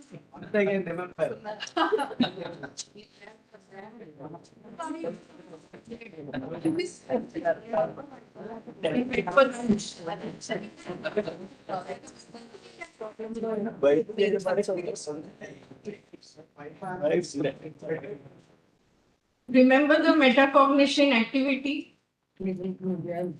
Remember that? Don't let your mind go to the lunch.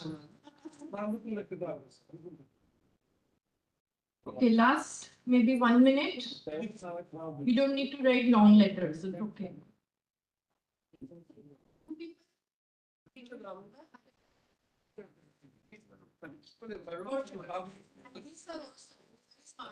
but never on time.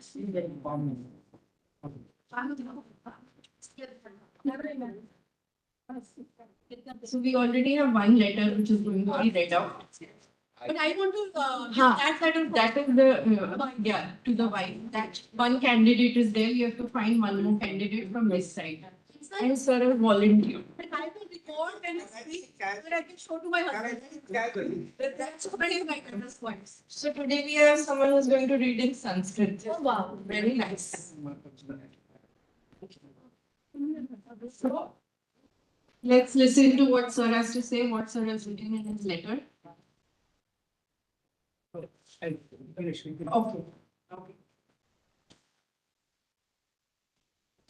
अहं मम पितृं प्रति पत्रं लिखितवान् आत्मीयबन्धो हरे राम इति किमर्थं वदामः यदा अस्माकं सन्तोषः आगच्छति हरे कृष्ण हरे राम भवति अथवा विचारः आगच्छति अन्यत् किमपि आगच्छति हरे राम इति सादरं प्रणिपत्य अहं वेदाङ्गेषु प्रथमं शिक्षाख्यग्रन्थम् अधीयानः तदध्यापनाय प्रयत्नोऽस्मि. Now I am making efforts to teach Siksha. That is the first anga of Veda. देववाणी एवं प्रादेशिकभाषा साहित्याध्यापकानां शिक्षाग्रन्थस्य अध्ययन प्रयोजनं किम्? संस्कृत अध्यापकाः ये भवन्ति नाम those who are teaching Sanskrit literature as well as vernacular literature. But then what is the use with the study of Siksha? That is what I am going to teach them. This is what my so Bhavan शिक्षा विषये अतीव निपुणः वर्तते. अतः भवन् मुखात् शिक्षा प्राधान्यं किञ्चित् ज्ञातुम् इच्छामि. You are expert in Siksha, that is phonetics, Ucharana Shastra, we say. So now I want to know about the importance of Siksha Grantha from you. So this is what I wrote to my friend. So what is the problem here? What's the Problem? I want to present effectively. So if I whether I present or not, so that is the problem with me. So to overcome from that problem, I am searching who are experts in this field and try to get information, proper information from them, and with preparation, I want to present my those who are participants in the program. I have to present it like that. So that is the problem. I see, though I know I studied well, still I want to know, because see, our Kalidasa said, so though we are great in whatever things we want to present, still what Sudhi means the scholars say, what they feel after our presentation, what they feel. So we have to be cautious. So with perfect knowledge, we have to present. So that is what the problem, and to overcome that problem, I am trying to get some proper information from the scholars who are my very close friends. right? Thank you. Yes. So we have reached next level of self-compassion. Okay, now we will let her. Am I correct or not? Sir, also a little bit. Because I want to know. Yes. So a little bit, a little bit. Please. So the objective of this letter is to write a letter to a friend who is in a difficult situation. I know. I understand. Letter writer is in difficulty. Yeah. Friend is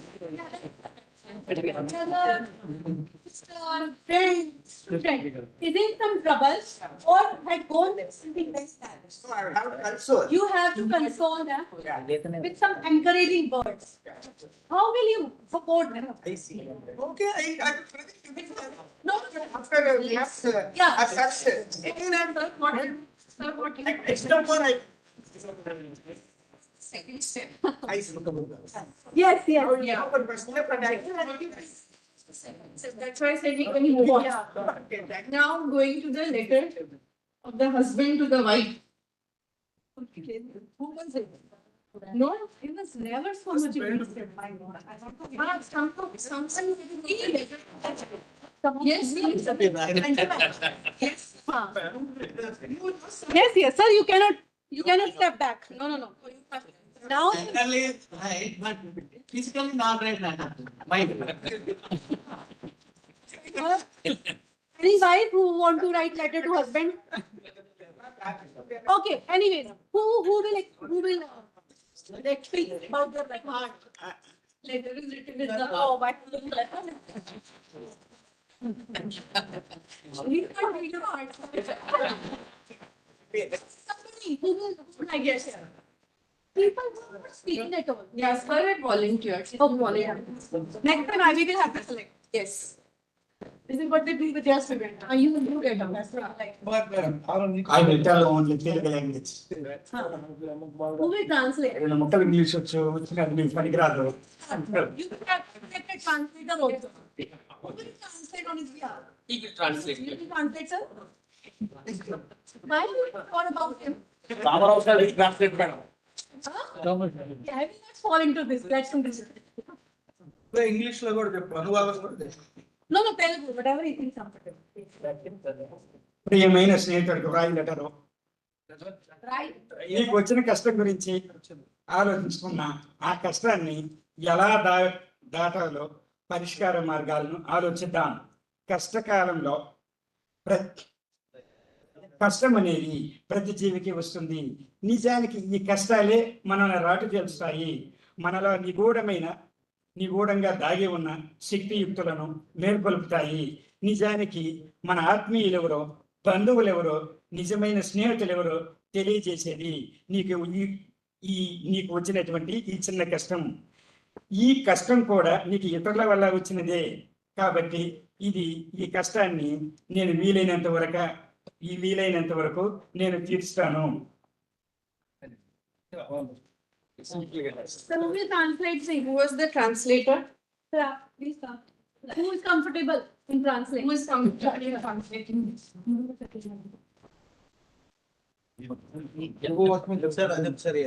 ఒకసారి అవ్వండి. మీకు అర్థం కాదు sir.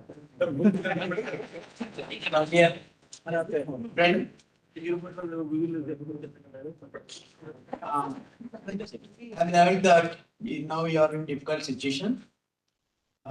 It is inevitable. Life is not bed of roses. It is filled with happy and sorrows. So whenever life is, you take it as a challenge and you face it. If you face these challenges, you will get into a shape. It's that comfort. Sampurna in Sanskrit, one word is there. Sampurna Manav. Super, sir. Very well. And we have one more volunteer, so I'm going to give them a. Madam. Next time, I will give. We have a basic cue. Meanwhile, I would like to say something to you, sir. So you look like a movie character. From South India, and you look like somebody. I am not able to, because I don't know the name. Movie actors and everything. Somebody resemble. Hello? South Indian. South India. ప్రియమైన శ్రీజీ కేరళ మిత్రురాలికి ఆత్మీయతతో రాయినది. నేను బాగున్నాను Sreeji. వయనాడులో land slides రావడంతో 4 ఊర్లు మునిగిపోయాయని తెలిసింది. మిమ్మల్ని స్థానచలనం చేశారని వార్తల్లో వినడం జరిగింది. ఎక్కడ ఉన్నావో, ఎలా ఉన్నావో, ఏం చేస్తున్నావో తెలియడం లేదు. నీ ఫోన్ కూడా కలవలేదు. డిజాస్టర్ రిలీఫ్ ఫోర్స్ లో నా తమ్ముడు ఉన్నాడు, కే నవీన్. నీ ఫోటో, ఫోన్ నంబర్, ఊరు పేరు, నీ డీటెయిల్స్ అన్ని పంపాను. రావాల్సిందిగా ప్రాణప్రదంగా కోరుతున్నాను. నువ్వు వచ్చేంత వరకు ఎదురు చూస్తూ ఉంటాను. ఇట్లు నీ మిత్రురాలు సముద్రాలు Krishna. I understood Spider-Man Einstein. I understood some details. Can someone now translate for me what she has written to her friend? Can you translate? No, I want someone for translation. Who will translate? Arvind?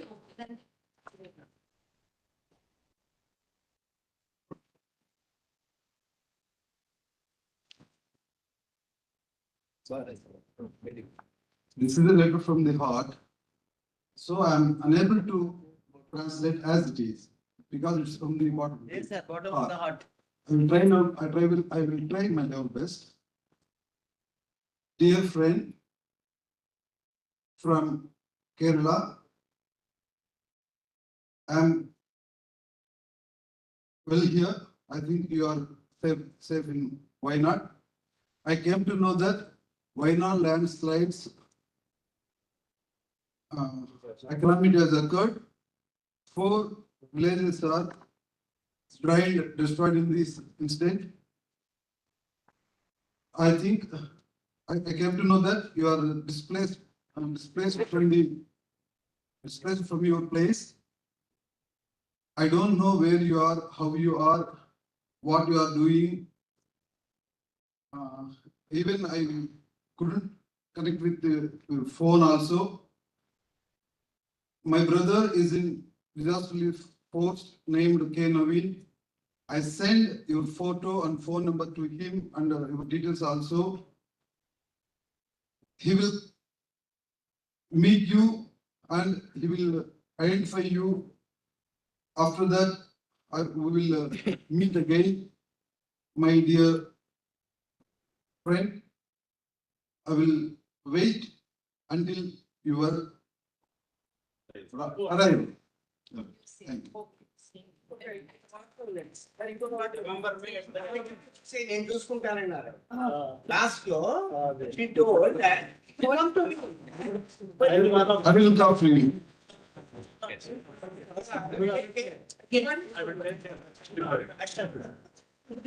These are all three examples that we saw. They were very good examples of compassion towards others, right? Except in Sir's case, he had moved to step 2 already, which is okay. We are extending this compassion to others.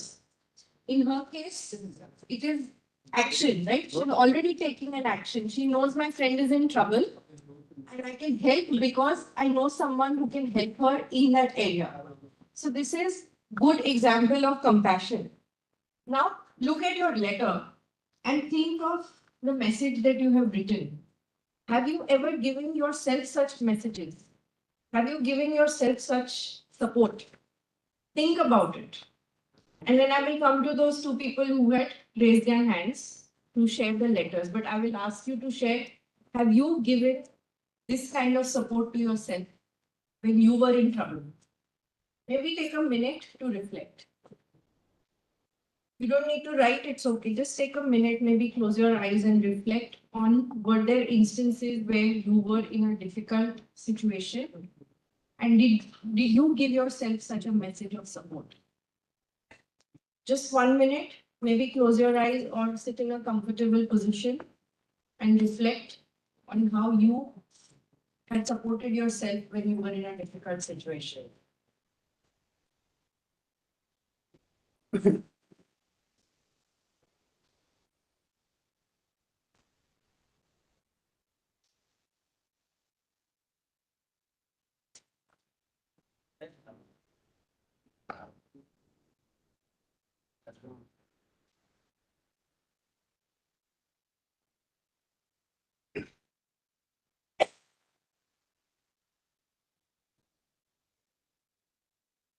Fifteen seconds more.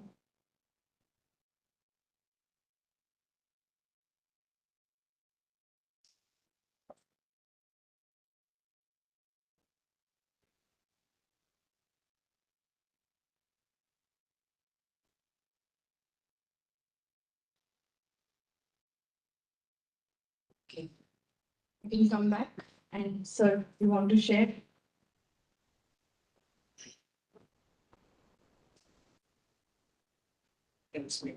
Yeah. నా ప్రియమైన స్నేహితుడా, ఎలా ఉన్నావు అని అడగటం అంత బాగోదేమో కానీ సహజంగానే అడుగుతున్నాను. ఇటువంటి కష్టకాలం రావటం చాలా దురదృష్టం. అయినా ఏమీ పర్వాలేదు, నీకు నా పూర్తి మద్దతు ఉంది. నా మద్దతు ఉందని చెప్పడం కంటే కూడా నువ్వు ఎంత దృఢమైన వాడివో, ఇటువంటి సమస్యలు ఇంతకు ముందు నీకు వచ్చేటప్పుడు నువ్వు వీటిని ఎలా ఎదుర్కొన్నావో నాకు తెలుసు. వాటిని ఒకసారి నువ్వు కూడా గుర్తు చేసుకో. నువ్వంత బలహీనుడు అంటే కాదు. కాబట్టి ఇటువంటి వాటిని నువ్వు ఎదుర్కోవటంలో నీ సమర్థతతో పాటు మా సహాయం కూడా ఉంటుందని మర్చిపోవద్దు. ధన్యవాదాలు. Yes. Some translation. Friend can do anything. Friend can overcome the difficulties along with my help. He says that. But how did you help yourself? Did you do something like this for yourself when you were in trouble? His help is more easier. His friend assistance is better than his help. Okay. So that was your way of helping yourself. Yes. Seek your friends.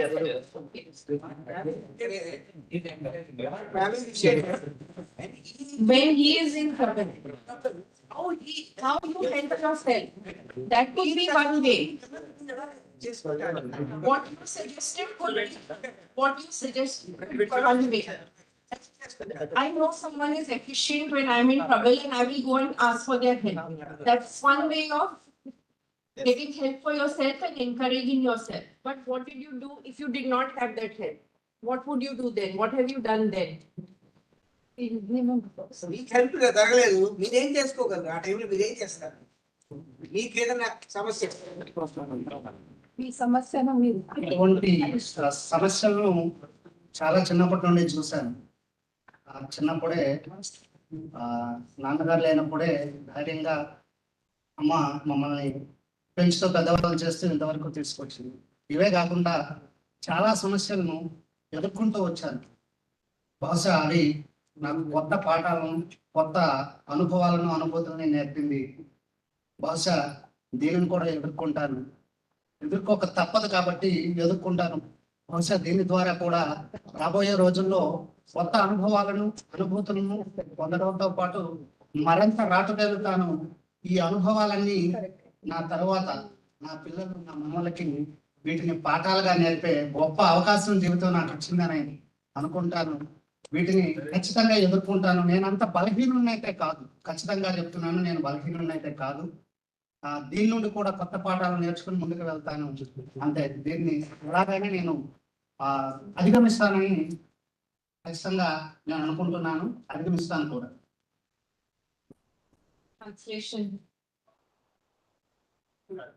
He was encouraged by his mother, who was faced difficulties and conquered them. And he will become a role model to his.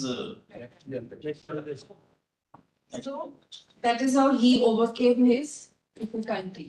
When he was in a difficult situation, he thought of how his mother had been a role model for him. And by acting in a certain way, how he can be a role model for his children or his family. And that gave him encouragement and support. Now, one more. Have you ever given a message like that to yourself?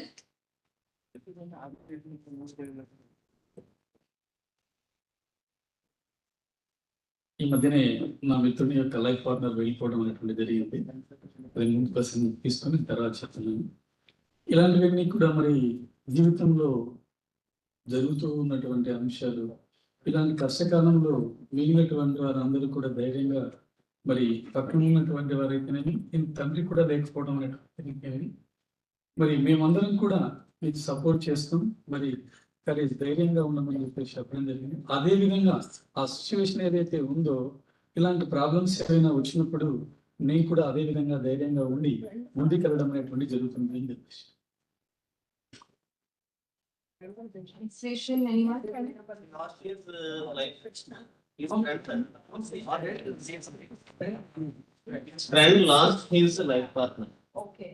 And So he is able to encourage them to overcome the difficulty. correct. Sir, now one for you question. You encourage your friend who was in a difficult situation.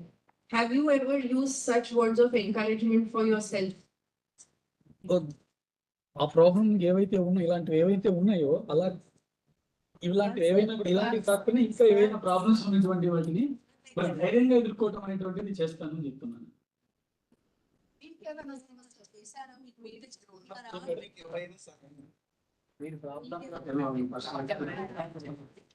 First translate, sir, what sir said, sir. Sir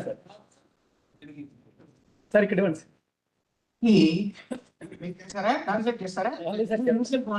చెప్తాను sir, చెప్తాను ఏమైనా మీరు చెప్తారా? చెప్పండి. Till he wants to add some more.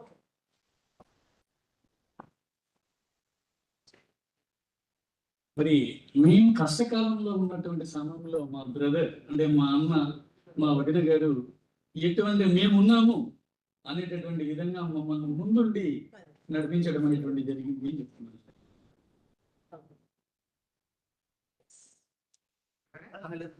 Only one last. See, his friend lost his life partner. Then he consoled, and by that incident, he decided that whenever we face such adverse condition, we have to be steadfast. So in such a way, I controlled myself, and I learned a lesson from it, from that incident. And whenever we are in adverse condition, my brother and my sister-in-law supported us.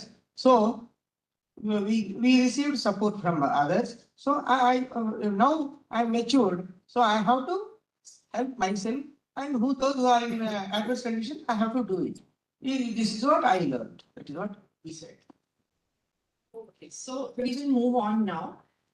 And both these examples, what do they tell you? Is that when we extend compassion to others, sometimes we forget to extend compassion to ourselves. We don't do that for ourselves because we are so engrossed in helping everyone around us, right? But what is self-compassion? You also have to extend that compassion to yourself. You have to act for yourself also. It is important to act for others, but you also have to act for yourself. And they were very good examples. I struggled with something, so I sought help. Why was that? Because of my self-compassion. Because I don't want to feel horrible that I could not do a good job. That's why I sought help. Or in Sir's case, something like this happened. I know what my friend was going through. And when I go through something like that, I want to be better prepared. So again, great examples of self-compassion. And why do we need self-compassion? So one example, you can contextualize for your student. So one very common observation we do every day, that youth, and including us, we, of course, I mean, we are human beings and we can make mistakes. We can make mistakes every day while teaching, while talking to somebody, while working on a project, right? And then sometimes we make mistakes, and because of which the expected outcomes are not met. And then we put the whole blame on ourselves. Oh, I couldn't do it. I could have done better. And then we overthink. Again, mental proliferation. And which converts into guilt, which converts into self-doubt. And then sometimes we lose our ability of having confidence in ourselves, what we do. We are always confused when we do the same work next time. This is very much happening with our students every day. Because when they make mistake, they are scolded by their parents, their teachers, us, right? So when we are encouraging others, just like you all did, it is okay. It's okay to make mistakes. Learn from your mistakes. You did not do a blunder. Everybody can do. And let's learn from what we did and then improve ourselves and do better when we do the work next time. We don't talk to like this to ourselves. So that situation, those difficult life events is one thing. These are not happening every day. But when we try to understand this concept every day, which is more important, then we talk like this to ourselves also. Don't just stay in that blame, guilt whole time because of which some mistake, the project could not be completed. Understand, accept it, acknowledge, understand your mistakes, learn from your mistakes, and then move on. Just like you teach your kids. You do it, right? Your kids come crying and mama, I did that, papa, I did that. And then what do you say to them? It's okay. It's okay to make mistakes. Learn from them and don't try to repeat those mistakes. Same way, talk to yourself every day. Ladies, gents, everybody. It's okay to make mistakes. Try to be more firm and then learn from them and have compassion. Never self-doubt yourself because of those past mistakes.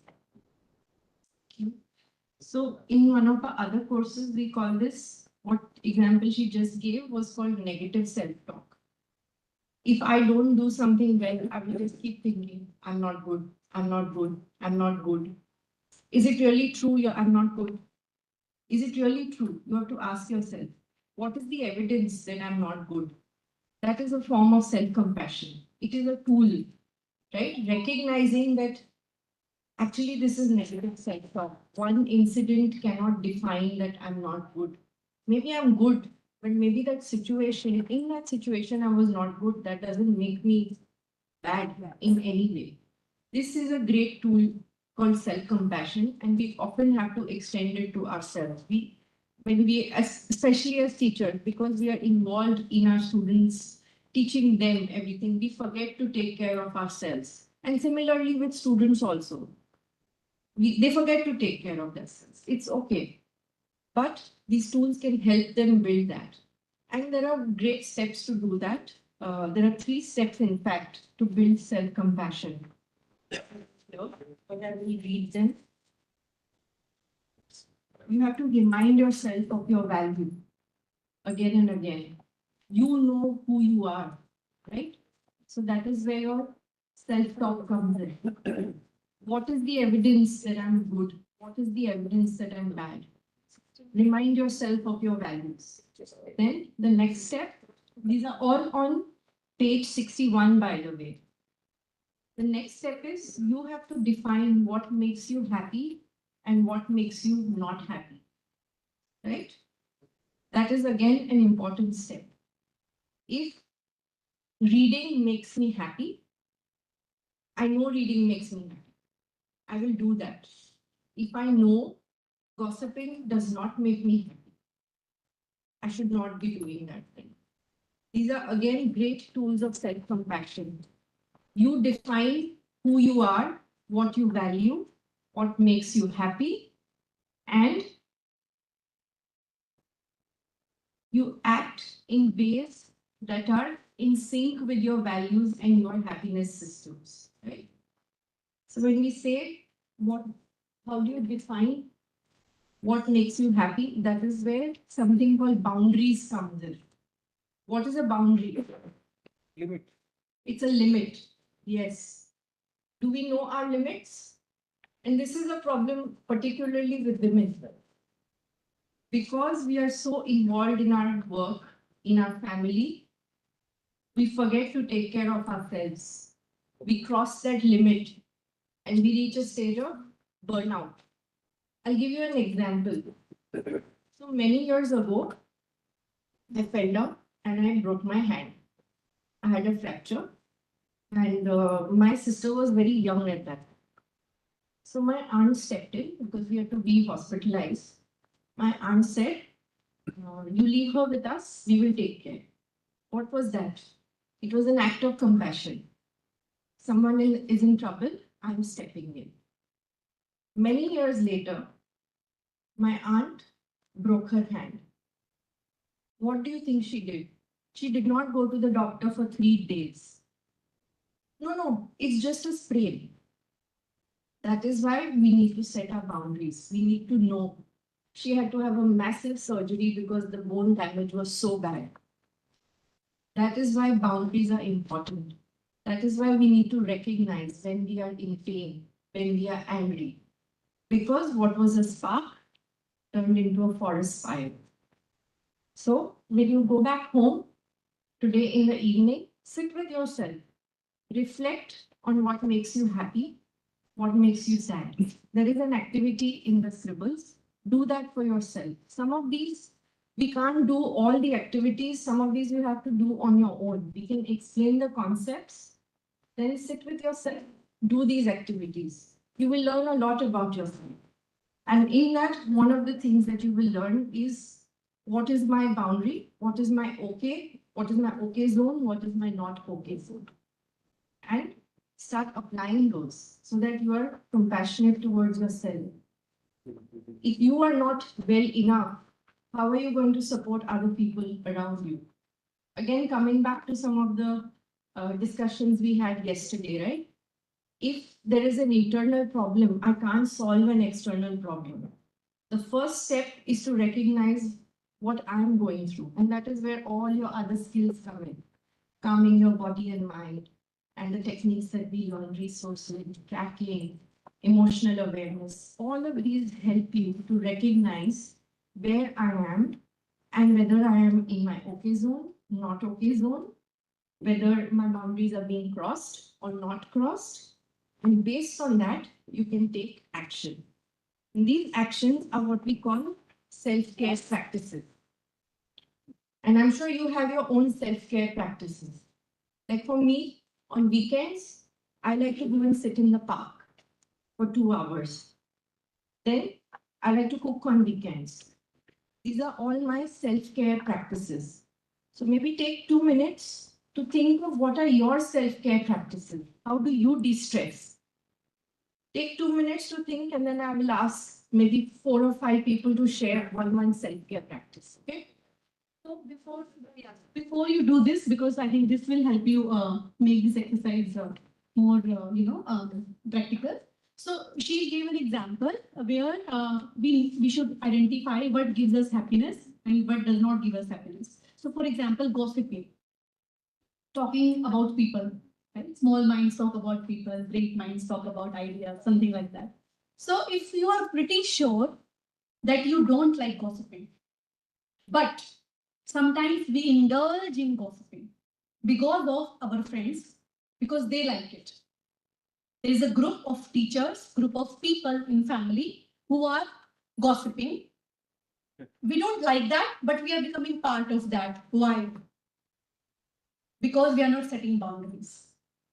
We want to please them, maybe. We don't want to stand out of the place so that they are not angry with us. So we do such things in every day which are not making us happy, but we are doing it for the sake of others. And then after that gossiping time is over, they are okay. That gossiping gave them happiness, but you are heavy. You don't like it. The way they said about people, the way talked about somebody who is loved one to you, right? But you're listening, you're becoming part of it, and then you are disturbed mentally. This happens with me. I don't like usually talking about people, but I do. Believe me, I also sometimes fail to set boundaries. And then by the time I reach bed, I'm all gone. Why? Why is this need? Why she was talking bad about that lady or that man? And why I was becoming part of it. So that is called setting boundaries. And these are the 3 types of boundaries we have to make. We have to understand rigid boundaries. Boundary does not mean that you have to say no to everything. Ultimately, we are social beings, social animals. We have to live in societal structures. So avoid intimacy in relationship, right? Protects personal information. So these are some rigid boundaries. This might be applicable somewhere, but not everywhere. And then porous boundaries, very loose, very okay, let them take whatever they want to take. That is also not good. That will also give you distress. And then healthy boundaries. You stand out for yourself.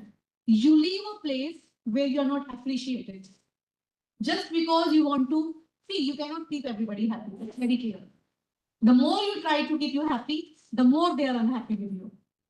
That's a long race, endless race. Because you are fulfilling their expectation, they will have more expectation. You are fulfilling those expectations, they have less expectation. So you have to set boundaries. And then share personal information in an appropriate way. For young people, you can, just like give an example, share everything on social media. Whereabouts, where are you traveling? Now, the people, the bad, mischievous people know that their house is empty. They can come and steal things. Just like that, very simple. So be careful how you share your information, where you share information, and able to say no. Big problem, I think, especially in Indian culture. Right? So years of conditioning to help each other, to say yes to other, so that they don't feel bad. Here, we are losing track of our feelings and emotions. We are taking care of their emotions. They should not feel bad. What about us? And then, when we start saying yes to everything, We are burnout. We are doing everything. They are asking. And it happens. Oh my God! It reached to a stage where your bandwidth is, you are finished. You don't have the capacity, physical, mental, to help them. And then first you were like buddies, now you are enemies because you forgot to set boundaries in the beginning. By being clear to yourself and to them that, okay, this is my capacity, this much I can help, be it financial, mental, emotional availability, but after this, I cannot. So this is boundary. This is healthy boundary. Say yes when it is not affecting you, and then say no when it is important. So now, using all these concepts, what Sonal said, please try to focus on what makes you happy and also what gives you satisfaction, and something which can, some ideas, some tips or something. Like the examples that I shared, what do you do to de-stress? Again, that's a form of boundary. That if someone tells me you have to attend a meeting on Saturday, I will say, no, I'm sorry. That is the day I cook. That is the day I spend at home cleaning my house. That is my day. I will not do something for anyone else. I will do it only after I have finished what I have to do. That's an example of a boundary, as well as an example of a self-care practice. I do it not because I have to do it. I do it because it makes me happy, it makes me de-stress. Because that's the same house I have to come back to every day from Monday to Sunday. And it makes me happy that it's in a good shape, that I can come there and relax. So think of some of these practices that you do to de-stress, or when you teach to your students how they de-stress. They can't keep studying 18, 20 hours, right? And sometimes they do. So what are those things that they do to de-stress? Think of these examples and maybe we'll have a few sharing before we move on to the next skill. So maybe a minute. I think a minute is enough. They can be very simple activities.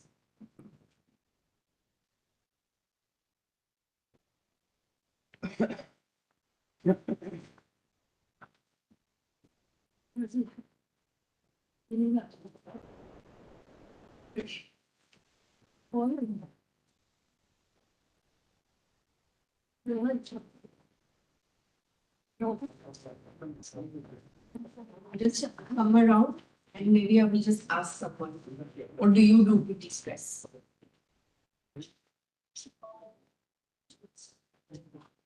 So what do you do to de-stress?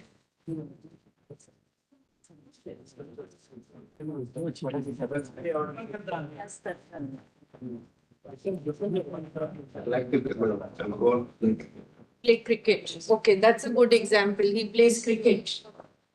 Yes. Reading poetry. Listening music. I don't escape from. Oh, painting on saris. Listening to music. I don't escape from stress. Why? I face it. Okay, no, but what is that is fine, that's good. But what is some way? activity that you do just to relax? I can relax. Okay, so what? He plays cricket. Oh, relax by facing. Okay. I have no answer to that. Burnout.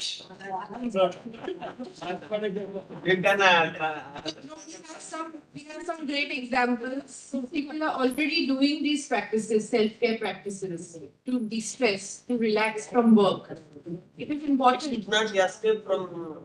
No, no one is saying escape from this. No one is saying escape from distress. He is selecting That's not escaping from distress. That is just relaxing. That's just relaxation. You know. See, remember what we learned about the distress?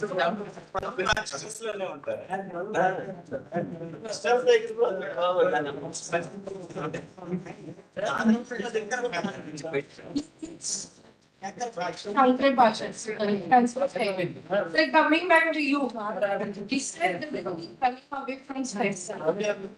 Remember yesterday.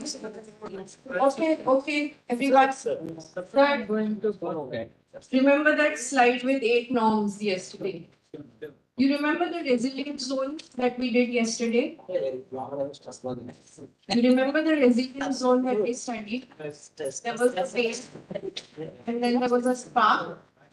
Did we say you escaped from that? No. When you escape, it becomes a fire when you don't acknowledge it. What we are saying is acknowledge it and find an appropriate way, recognize that, and then act. That is what self-care is. It is not running away from distress. It is acknowledging that, okay, there is a problem. I need to attend it, but at the same time, I need to do some activity. Why do people go for morning walks in the morning? One is, of course, health. Someone has said you have to walk 10,000 steps in a day, so we do that. But they also use that opportunity to do a silent meditation. You are just with yourself. It gives you a time to reflect. That is what self-care practices do. Why do you think I do this? Cleaning the house. Because it declutters my mind. When I'm cleaning the house, I'm also clearing my head. It then gives me better solutions to problems. Right? When my head is full of stress, I cannot think clearly. But when I clean the house, I also clean my mind. For that half an hour or 1 hour, I have forgotten my problems. My mind is now clear. Now I can revisit them and think of solutions. Yes. What was the best example?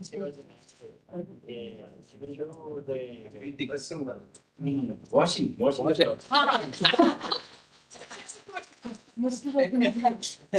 Feed the clothes.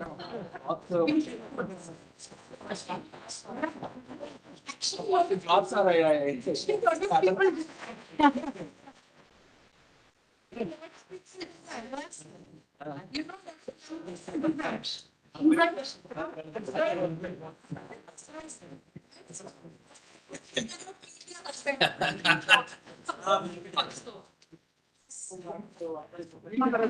Time spend చేయడం ద్వారా వాళ్ళతో మాట్లాడడం ద్వారా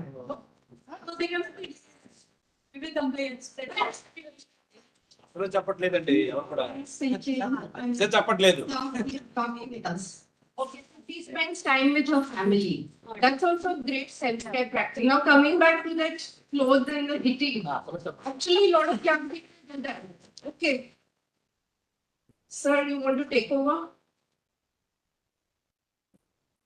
No. So a lot of young people do that. When you go to the gym or you do kickboxing, you're actually removing your great release for your anger. You can't go and physically beat up someone. You beat that punching bag. That's why, you know, someone is a punching bag. These are great practices to relieve yourself and de-stress yourself so that when you come back with a clear mind, find better solutions for your problems. Okay, with that, we will move on to the next skill.